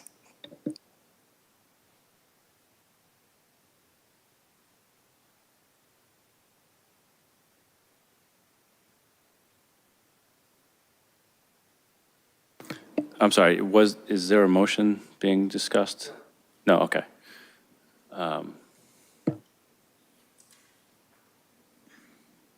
Dean? So I think David was kind of getting close to a motion. And, I certainly agree with Alyssa that, that there has been significant town resources put into this project, and at some point, we do whatever we can to help the housing authority. The state does need to step up. But I think we're in the situation of, if we can't do something, I would hate to see this project just fall apart. I don't like being in the situation where we're over a barrel and, doing some sort of brinksmanship with state authorities, but I think this is where we are. We've got 3 weeks or less to make this decision and make the best argument we can. Hope the state will do the right thing, but I'm willing to swallow hard and agree with David's proposal, which is the same as what we did with the regional schools, that would only at cost. There's specific inspections that need to be done by specific engineers who don't work for the town of Acton. Obviously, those things are going to be paid for, but if it's town inspectors, I'm reluctantly willing to eat the cost of those. So I would, if David wants to come up with a formal motion on that, I'll be happy to second it.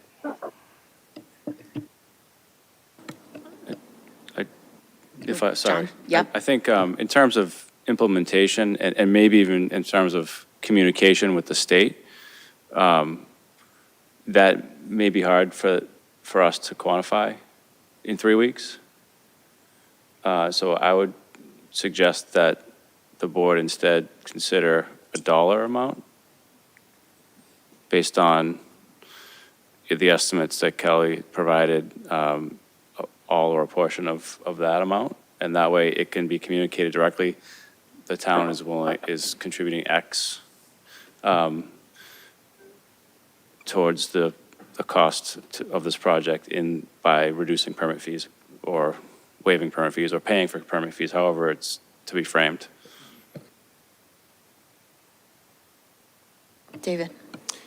So for the specific dollar amount, John, so to my recollection, and this is just a really fuzzy recollection, that the fees that we ended up billing the regionals, the new regional school, were about 20% of the original fees. They were what I would call pass-through fees or at-cost fees. Is that your recollection, or is there any way to investigate that, or would? That was a much bigger building and project, and I can look into that, certainly. But I think if you use that similar line of thinking to come up with a number here, that would probably work. So in that case, if we go with John's number of $300,000, we did 10%, that'd be $30,000. If we did 20%, that's $60,000. 15% is $45,000. Whatever you want to, whatever anybody would want to do. So that 20% is what we would bill or what we would waive? What we would bill. Bill, okay. I think it's just really rough, and I'd have to go back and look through school building committee stuff to find it myself, or, so I don't know exactly. Should we do a range? Up to Jim? Yeah, I had two numbers floating in my head to make for a motion. One was, $150,000 reduction in fees. The other was $100,000 reduction in fees. The reason I'm leaning towards the 100 is it's something we could potentially agree to right now, and then later on in the process, if it made sense or if it was necessary, we could increase that number. But we could, have a majority of the board support a $100,000 reduction in permitting fees, and then that might be enough to take to the state and say, look, it's a 6-digit number. It's got a lot of zeros in it. Cough up the $1 million that we need. If only someone would make that motion, Jim. I would move that we agree to waive at this point in time, up to $100,000 of permitting fees for the Main Street project. Second. All in favor? Discuss. So I just want to add that even with the override passing, there were departments that requested staff positions that we were not able to fund, right? Library asked for additional staff, rec department asked for additional staff, fire department. So I just want that to be on the table as we vote on this. And I really would like, I guess, the town and the housing authority to present a full account of the investment, even if the knowledge is that doesn't count with the state. Because I think that if the legislators realize that more needs to be coming from the state, then that's one way to encourage them to take action in that direction. So two things. I think Jim's proposal, waiving $100,000 to start does encourage the state to move forward. And second of all, and I'm not trying to, be too picky here, but of course, this proposal doesn't increase any budgets or actual spending. What it does is squeezes land use, right? And so we want to be nice to our employees in land use, right? But we're squeezing them here to provide services for which they're not going to get any permitting fees. So, but but it doesn't actually increase the cost to taxpayers. It may cause some permits to slow down or something like that, but we're not actually spending any money, extra money.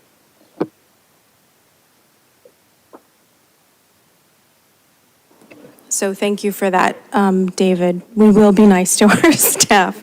I think that another impact of that is it engenders a good relationship between the town and the housing authority. And in terms of, slowing down permitting, well, we've just implemented the online permitting, which is shaving time off of that process and making it more efficient. So that's a good thing.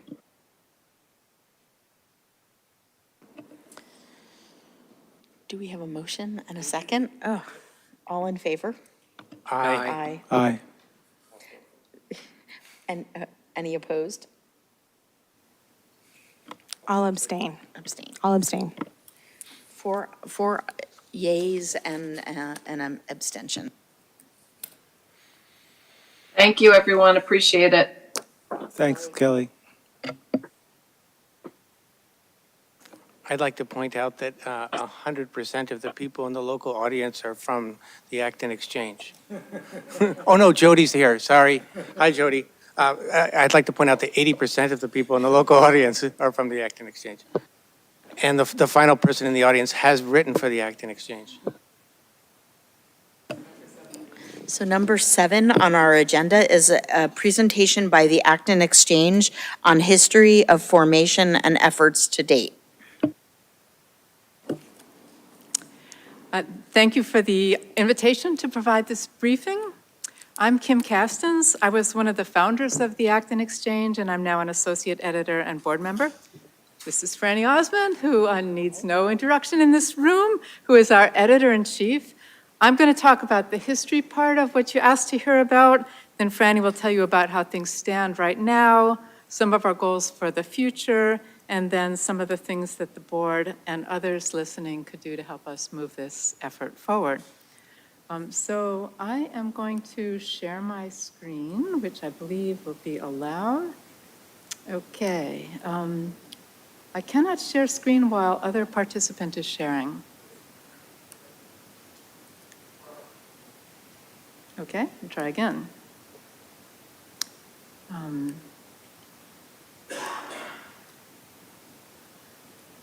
Okay, you should be seeing the Acton Exchange front page, yes?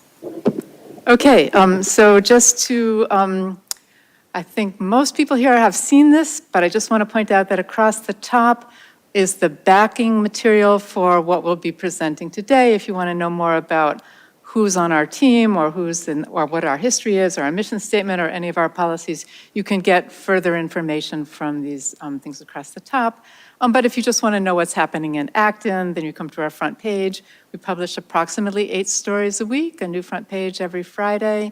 If you want to see all the articles that we've ever published, come to News and select View All, and that will give you all of our stories in reverse chronological order.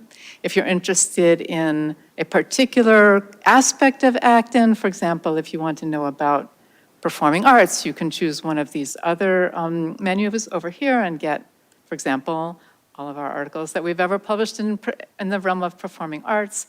And we also publish letters, and you can see the letters by coming to the letters menu here. Okay, so our history.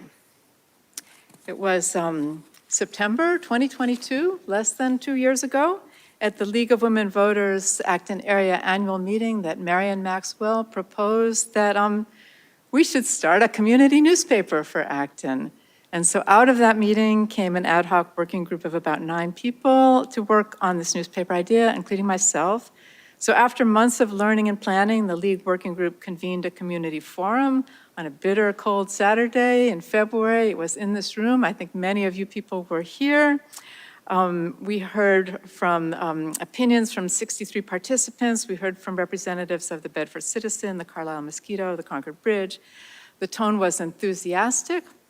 So the League chapter then organized a smaller meeting, publicized this meeting for people who are willing to roll up their sleeves and get to work voluntarily to create a new news organization. So a few members of the League ad hoc meeting group sat at the library meeting room to see, would anybody even show up to do this? Would they have the skills and the time and the determination to make this happen, to create a newspaper from scratch? And miraculously, people did show up with the skills and the determination. And from that meeting emerged a team of volunteers who have actually created this thing that you're seeing in front of you, something new, something good. So just to step through a few milestones along the way. So a critical early decision was to begin by submitting stories to the Acton Maynard edition of the Action Unlimited. That enabled us to begin, quote, publishing news stories already in May of 2023 without having to worry about printing or layout or distribution or any of those things. So the Acton Exchange was, the Action Unlimited was very helpful to us. Another critical early decision was to begin by publishing only news articles, no opinion, and only articles about Acton. We reasoned that there were plenty of other sources on the web for regional news or opinion, that our sweet spot would be local news. So that's been our focus. Franny stepped up to the role of interim editor-in-chief. Volunteer writers began submitting stories. We began publishing on a wide range of topics. An outreach team began meeting with community groups and interest groups, seeking volunteers, readers, story ideas, and suggestions. Last June, we adopted our mission statement, which says, our mission is to operate as an independent organization that consistently provides relevant and accurate news to the Acton community. We are committed to reflecting diverse voices and encouraging civic and community engagement as we inform and enrich the lives of our readers. So across the summer and early fall, we developed our editorial policies, codifying our commitment to journalistic integrity, clarifying conflict of interest issues, regularizing our process for gathering, editing, and disseminating the news. In the meantime, a tech team set up a communications infrastructure and began building an independent website. So then, in October, we adopted the name the Acton Exchange. And what we had in mind by that choice was to convey that information and insights would flow in exchange in multiple directions around the community as a community-created news source, as contrasted with sort of the traditional journalistic model where information flows in one direction from paid journalists to paying subscribers. In November, we opened our own website, created by tech team member Tom Beals, who is sitting over there, also known to you as the Acton Exchange beat reporter for Select Board News. That first site had a simple, intuitive interface with articles arranged in a blog-like format in reverse chronological order, but by having control over our own publication, we then attracted more writers. So we began attracting additional volunteer writers. In parallel with building a newspaper, we also built a nonprofit corporation. We coalesced a startup board of directors out of our pool of most active volunteers and chose Mary Helen Gunn Lawrence as our founding board president. And then, effective November 12th, we became a Massachusetts nonprofit corporation, incorporated as the Acton News Initiative, Inc., doing business as the Acton Exchange. That is not the same as being a 501c3, by the way. That is a federal designation. We're still working towards the federal designation. But in the eyes of the Commonwealth of Massachusetts, we are a nonprofit corporation. So that let us get a bank account, so we then launched a seed money campaign. And it enabled us to apply for and be accepted for membership in the Institute for Nonprofit News. So membership in INN brings us access to mentoring, opportunities for professional development, fundraising, networking among hundreds of other nonprofit independent news organizations committed to journalism in the public interest. So from the public perspective, our most spectacular leap forward happened in the spring of this year. In collaboration with talented Acton-based designer David Garrett and his developer, we created this entirely new website, the one you saw at the beginning of the talk, with a more attractive look and feel, more powerful navigation features, and capacity for new types of content. The new site launched on April 9th of this year. In parallel with launching the new site, we started a weekly newsletter. You can subscribe by the subscribe button up here. The newsletter provides direct links to all the articles published that week. So leveraging the format of the new site, we began to accept and publish letters to the exchange, scrambling to put that capacity in place before town election and town meeting. So that's where we stand now. I'll turn the mic over to Franny to tell you about our present, our future, and a few requests. Okay. Can I take this off, or do you want to, or I'll leave it on. I had an exposure about 5 or 6 days ago, and so I just didn't know if you wanted to move away. But no, you can hear me, right? Okay. By the way, I have a lot of trouble hearing you, even when I'm sitting right there. So I'm going to describe a typical week in the life of the Acton Exchange. The deadline for articles is, barring unusual circumstances, is Tuesday at noon, and the deadline for letters is 5 p.m. on Tuesday. For letters, we have a team of 3 people, the letters team, rather than have one editor. Right now, it's Pat Clifford, Leo Fochman, and Christina Morales. And they review the letters to make sure they fit all the guidelines in the letters policy, and they ask for clarification needed to make the letter print ready. And then they decide by Thursday what letters they're printing that week, and Kim puts up the letters on the website. For articles, once we have them in our editing queue, as we call that file that has the submissions for that week, we make sure that at least 2 editors review them. And we have back and forths with the writers and photographers as needed. Right now, the editors involved are Kim and me and Miriam Lezak, who is right back there, and Janet Fury, who's a Concord resident and retired English teacher. Sometimes we ask other team members, such as Marion Maxwell, or someone who's an expert in the field being discussed in the article, sometimes a town staff member or a fellow resident, to help clarify some wording or answer a question that will help edit the article. And by Wednesday night, we send all the photos we've received to Miriam, who puts together a table of photos and captions and alt text, which is the description of what's in the picture, so people who can't see the image can know what's in the picture. And Friday morning, we give Tom Beals, makes it seem like a little club, but we're hoping it gets bigger and bigger. But we have some very active volunteers right now. And Tom gets the written material and the links to the photos, and he puts up that week's issue. And Saturday lately, I put out an email newsletter with the list of that week's article and links to them to remind people to read their town paper. That's people subscribing to the newspaper just means you'll get that email. Then we relax for 2 or 3 days and start the process again on Tuesday. With financial contributions, we're hoping to be able to, before long, hire a contract worker to do what Tom's doing now, putting up the issue each week. And in time, we hope to be able to hire out more of what volunteers are doing, but right now it's all volunteer. So with more help, which I'm hoping people listening will be inspired, we'll be able to expand our content, have more sports and more arts and opinion pieces in addition to the letters to the editors. We also will be able to create a social media presence, which will really help. So if there's someone listening who really would like to do our Facebook and Instagram and X, whatever is chosen, that would be great. And maybe we could have an announcement calendar. That's something that we really need. Right now, we just link to other calendars. But we really could use somebody who likes knowing everything about everything that's going on and likes using their computer device to collect the information every week and publish the announcements. People really want that. So I'm hoping someone steps forward to work on that.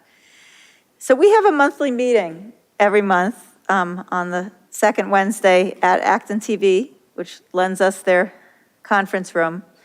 It's at 7 p.m. And this time, it's this Wednesday, July 10th at 16A Craig Road. Use the front door along the street, the rightmost door of the building, or you can come by Zoom and you can write to the Acton Exchange at info@actonexchange.org.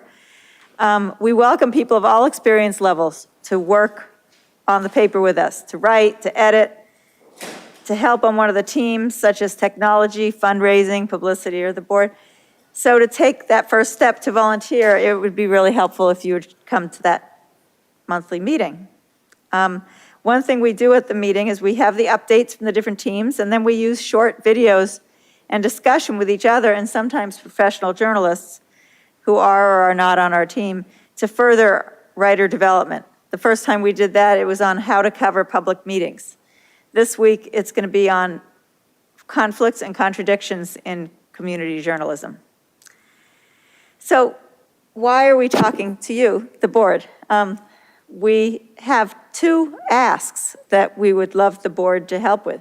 One is to ensure fast responses from the town staff, boards, commissions, and committees when we need clarifications or comments when we're writing articles. You know, sort of whatever you can do to communicate an intent to be cooperative with the paper. Another is to have staff and board members or members of the public give us a heads up when they're aware of something emerging that might be newsworthy. We don't have whatever professional newspapers and people with a little ticket tape machine, I don't know what they do, to know what's going on. And so we can use that heads up. So, you know, responses and heads up are the two big asks. And we'd love to take questions from you.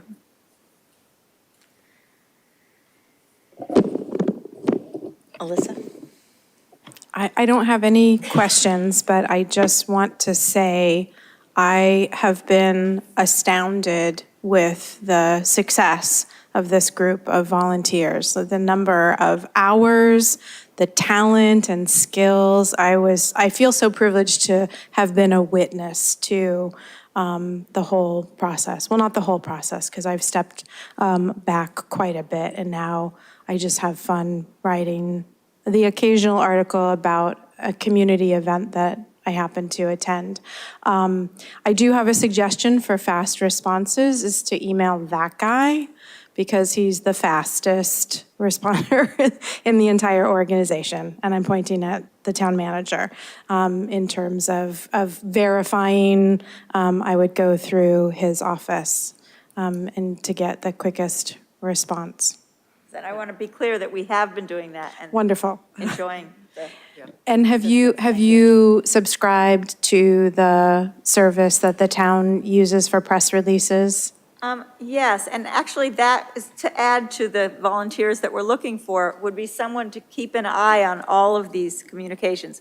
That press release company, but also, you know, the different newsletters that come out and the Facebook page and, you know, it just to keep an eye on all that. We don't have someone right now to regularly listen to all that.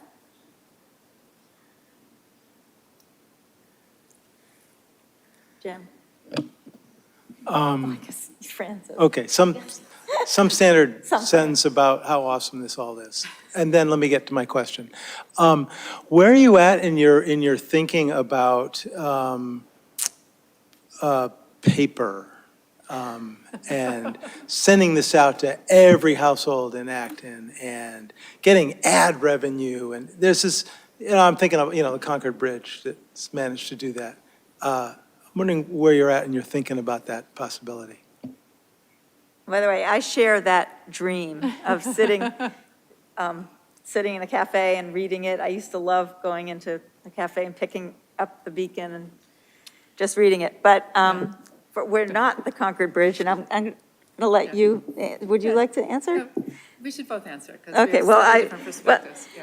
Yeah, so I like that. Someone's pointed out it's not as good ecologically, but I have a dream, and I mentioned this to a printer shop, and he said, that would be interesting, of having a kind of subscription service where you can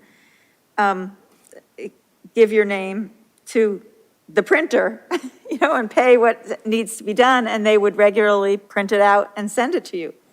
And they could do that with multiple papers, you know, you could just subscribe to the print version of whichever paper you wanted. So it's possible.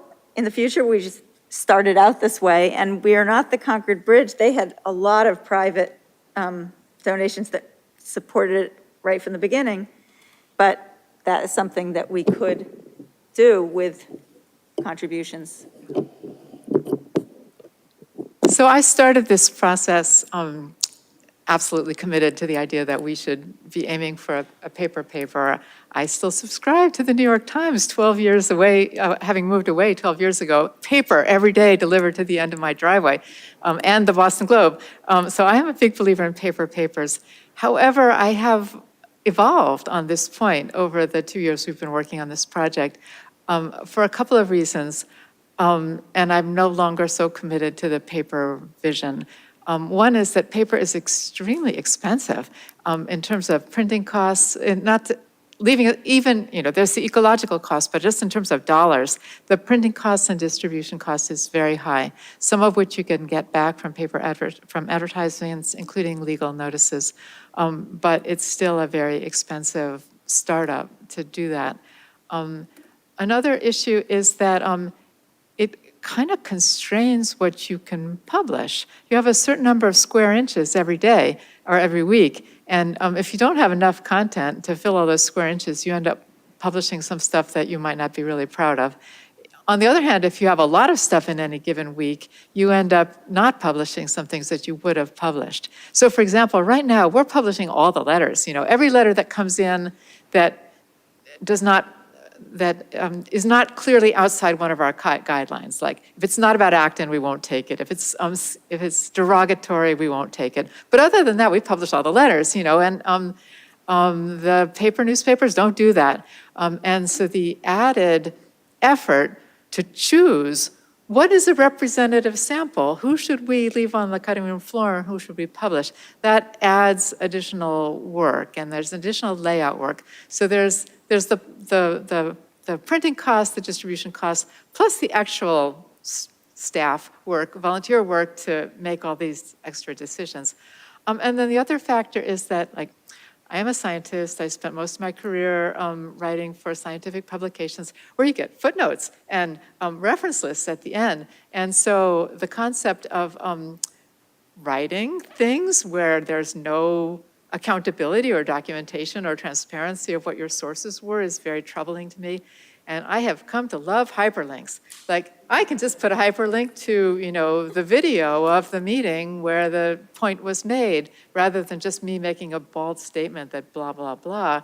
I can point to some EPA website, or it gives a measure of accountability through the hyperlinks and transparency and ways that people can learn more that you don't have in a paper. So I've really changed my mind on this paper thing. I'm happy with where we are.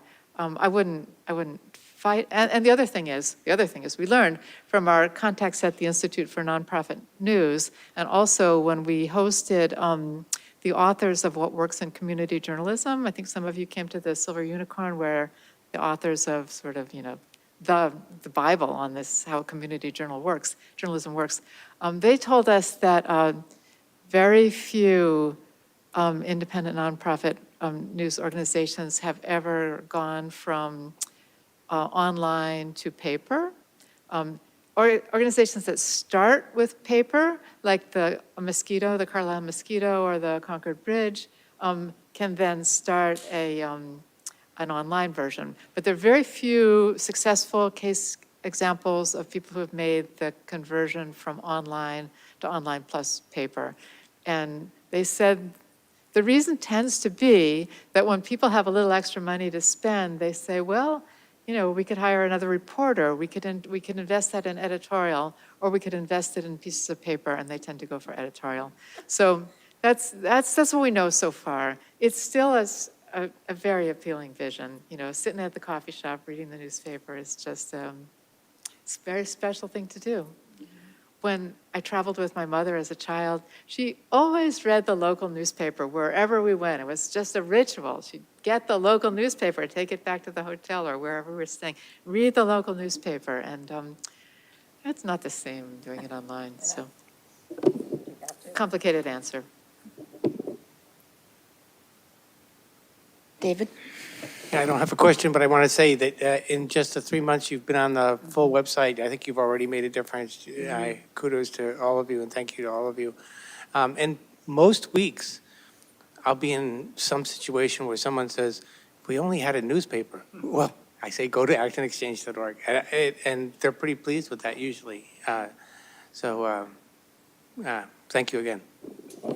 I would note, one of the things that Kennedy and Clegg said in that book that Tim was referring to was that when there's a lot of sort of tension in a community, like very big differences or partisan differences, it's been shown that having a newspaper helps sort of bring people together and calm that tension. And I think that's really, I can see why that works that way, and I think that's really important. They also shared research, conversely, when a town loses its only news source, that civic engagement goes down, voting goes down, and involvement in things like town meetings and volunteer committees goes down because people are not seeing issues that they care about reported in a way that they have access to them.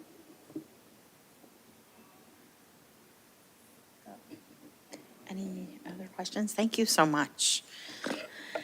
Do you know how many can you tell how many, did you mention subscribers?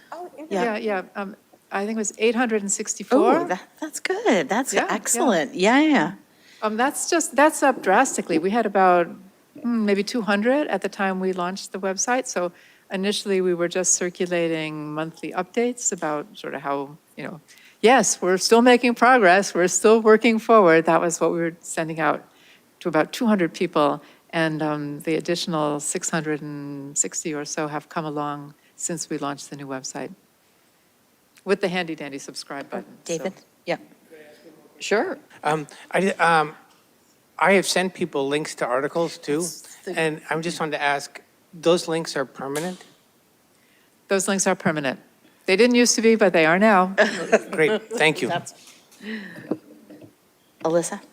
Have you considered publishing the legal notices on the website? Because I think that the only place that they're published now is the Action Unlimited. Yes. Or are they also still in the Lowell Sun? I hope not, because that was expensive, right? Are they just at the Action Unlimited? Oh, okay. I was wondering, so there's a state law that has to pass that would allow legal notices to be published in an online-only newspaper. So before that happens, we can't do it. But I was wondering if there's a way that we could just publish them as a service in addition to wherever you have to pay to put them in, just to make us a more valuable place that people could get the information and the town would have an extra place. Even though we're not allowed to charge for it. So are you saying that if the publication is only online, it's not permitted? It's not permitted to be the one chosen print place that you have to publish But legal notices. we could publish in the Action Unlimited print and also the Acton Exchange. That's not Well, prohibited. that's what I was wondering. I haven't looked That would into be it. awesome. Maybe you'd get even more subscribers and more people would see our public notices. Could Look into it. the town look Yeah. into that? We can try and get some guidance on that from the Institute for Nonprofit News and see what other organizations are doing. I don't know the status of the law. I mean, there's some pretty decent reasons why that law is the way it is. It has to do with you can't change the printed version. Once the printed version is printed, it is the way it is. And whereas it's not very hard to change something online. So it's not a ridiculous law.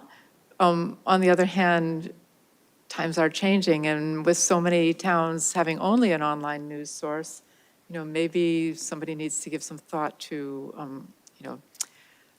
non-changeable, versions of online legal notices. So, it seems like there should be a technological workaround that will get around this issue of a tamper-proof paper of record.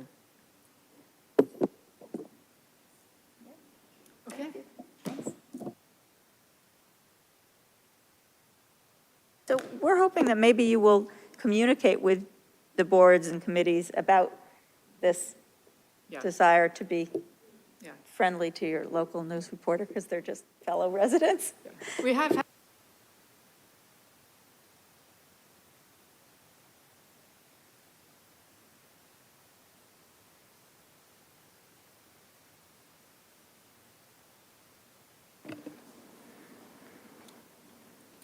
So we have item 8, update on health insurance trust. Hi. So on June 20th, the Health Insurance Trust voted to request an additional $2 million from the district and the town. And the reason for that is that June contributions were made to Maya, which I can't remember, municipal something insurance, interlocal insurance agency. And the town share, as indicated by the town manager, is $451,000. So, unfortunate but not unexpected news. John? And thank you for that update. Just to report out what I shared with the board last week, I think, is that part of what we asked town meeting for was that transfer to help support our health insurance costs that we knew were coming. We didn't think they'd be here that quickly. But so that'll partly will help with that, and we're also looking at other ways to make sure that we can cover that invoice with fiscal year '24 and '25 funds as best we can. And hopefully, I mean, with the year just starting, we're obviously in a good spot in terms of being able to absorb something like that, but we'll see how we're looking at the end of the fiscal year as a result of it. And hopefully, the run out slows down and, the costs don't continue to double as they have. So I think we're okay from a financial standpoint to manage this with the measures that we've taken. And we'll have to just wait and see, and hope it doesn't get worse. So in terms of the run out, sort of dwindling off, that is expected from the consultant, that we'll see, the final month, June, will be roughly the same as previous months. And then I think she said that the next month will be about half, and then it'll just really peter out after that. So hopefully, we're not looking at 2 years of claims coming in. But it should go down sharply very quickly. That's good news.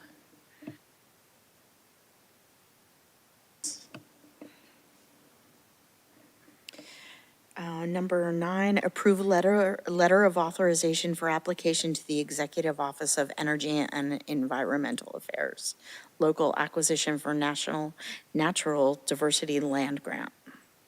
Oh. So this is a letter that we're submitting an application to one of the state open space acquisition programs, and it requires support from the local elected officials. And so we're asking for your support in this endeavor. And I believe the letter was in the packet. If you're okay with that, and if you're willing to vote in support of it, we'll get that thing out the door, because I think it's due Thursday.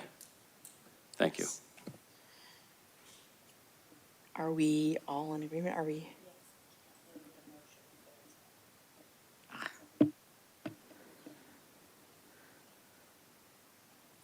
David? So I just wanted to say that this is obviously a very big chunk of money if we get this grant I know we're in negotiations now about the Weatherby parcel, but assuming that those negotiations go well, this will be a very big chunk of money to Change. apply here. So I would move that we approve the land grant authorization letter in the packet. Oh, please. I move to authorize the town to apply for the land grant in the amount of $500,000 to help support the acquisition of 19 and 35 Weatherby Street, and for the land stewardship coordinator to be the grant manager between the town of Acton and the Executive Office of Environmental and Energy Affairs. Second. All in favor? Aye. Aye. And thank you to the land stewardship coordinator.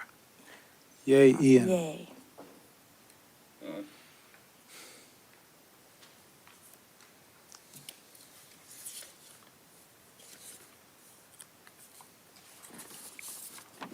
Next on our list is approving adopting our select board goals for fiscal 2025.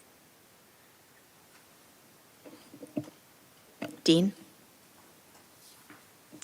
Yes, I've gone through these briefly, and if I might offer some punctuation issues. Under long-term goals, probably should be a comma between staffing and facilities under item 1, and a comma after facilities. Hooray, Oxford comma. I'm sorry, I'm snorting.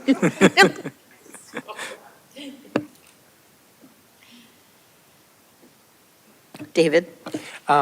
This is a really minor change. If people on the board don't agree with it, that's fine. On item 4 under long-term goals is just to add comma Nylander at the end of that. That describes a big intersection with Central School, Maple, and High, but also Nylander. Also the Nylander as well. Yes. So would that just be comma Nylander? It could or be at the comma end, and or- Nylander if people want. Is that a way or a place or a street? I will look that up. I feel like it's a way. Yeah. I think that's Thanks. right.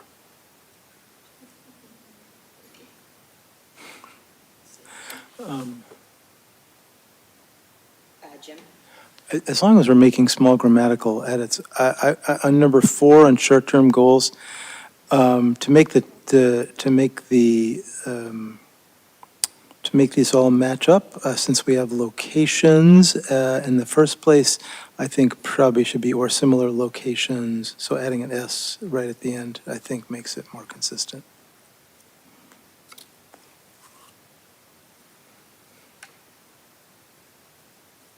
It is a way.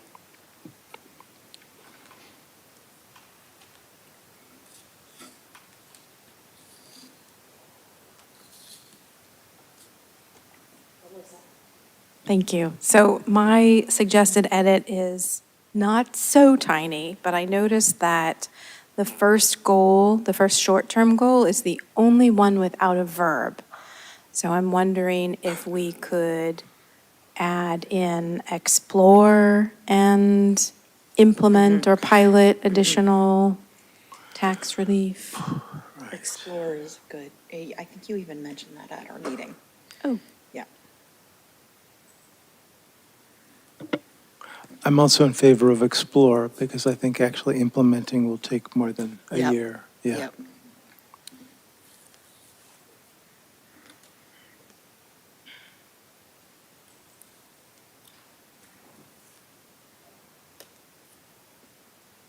All right, David, yeah. I move to approve the goals as edited, our goals as edited. Second. All in favor? Aye. Aye. Unanimous. Yeah. On to consent items. Approve request for use of town roads, Tour de Cure, New England, August 18th, 2024. Approve a one-day alcoholic beverage license application, Patricia Sutherland, Village of Nagog Woods, Clubhouse, July 28th, 2024. Appoint Andreas Kinzlmaier as a full member to the Transportation Advisory Committee with a term to end on June 30th, 2027. appoint Jody Harris as an associate member to the Land Stewardship Committee with a term to end on June 30th, 2025. Approve request of transfer of funds of $25,000 from the Acton Community Housing Corporation 2020 Community Preservation Grant Funds to the Acton Community Housing Corporation Cambridge Savings Account.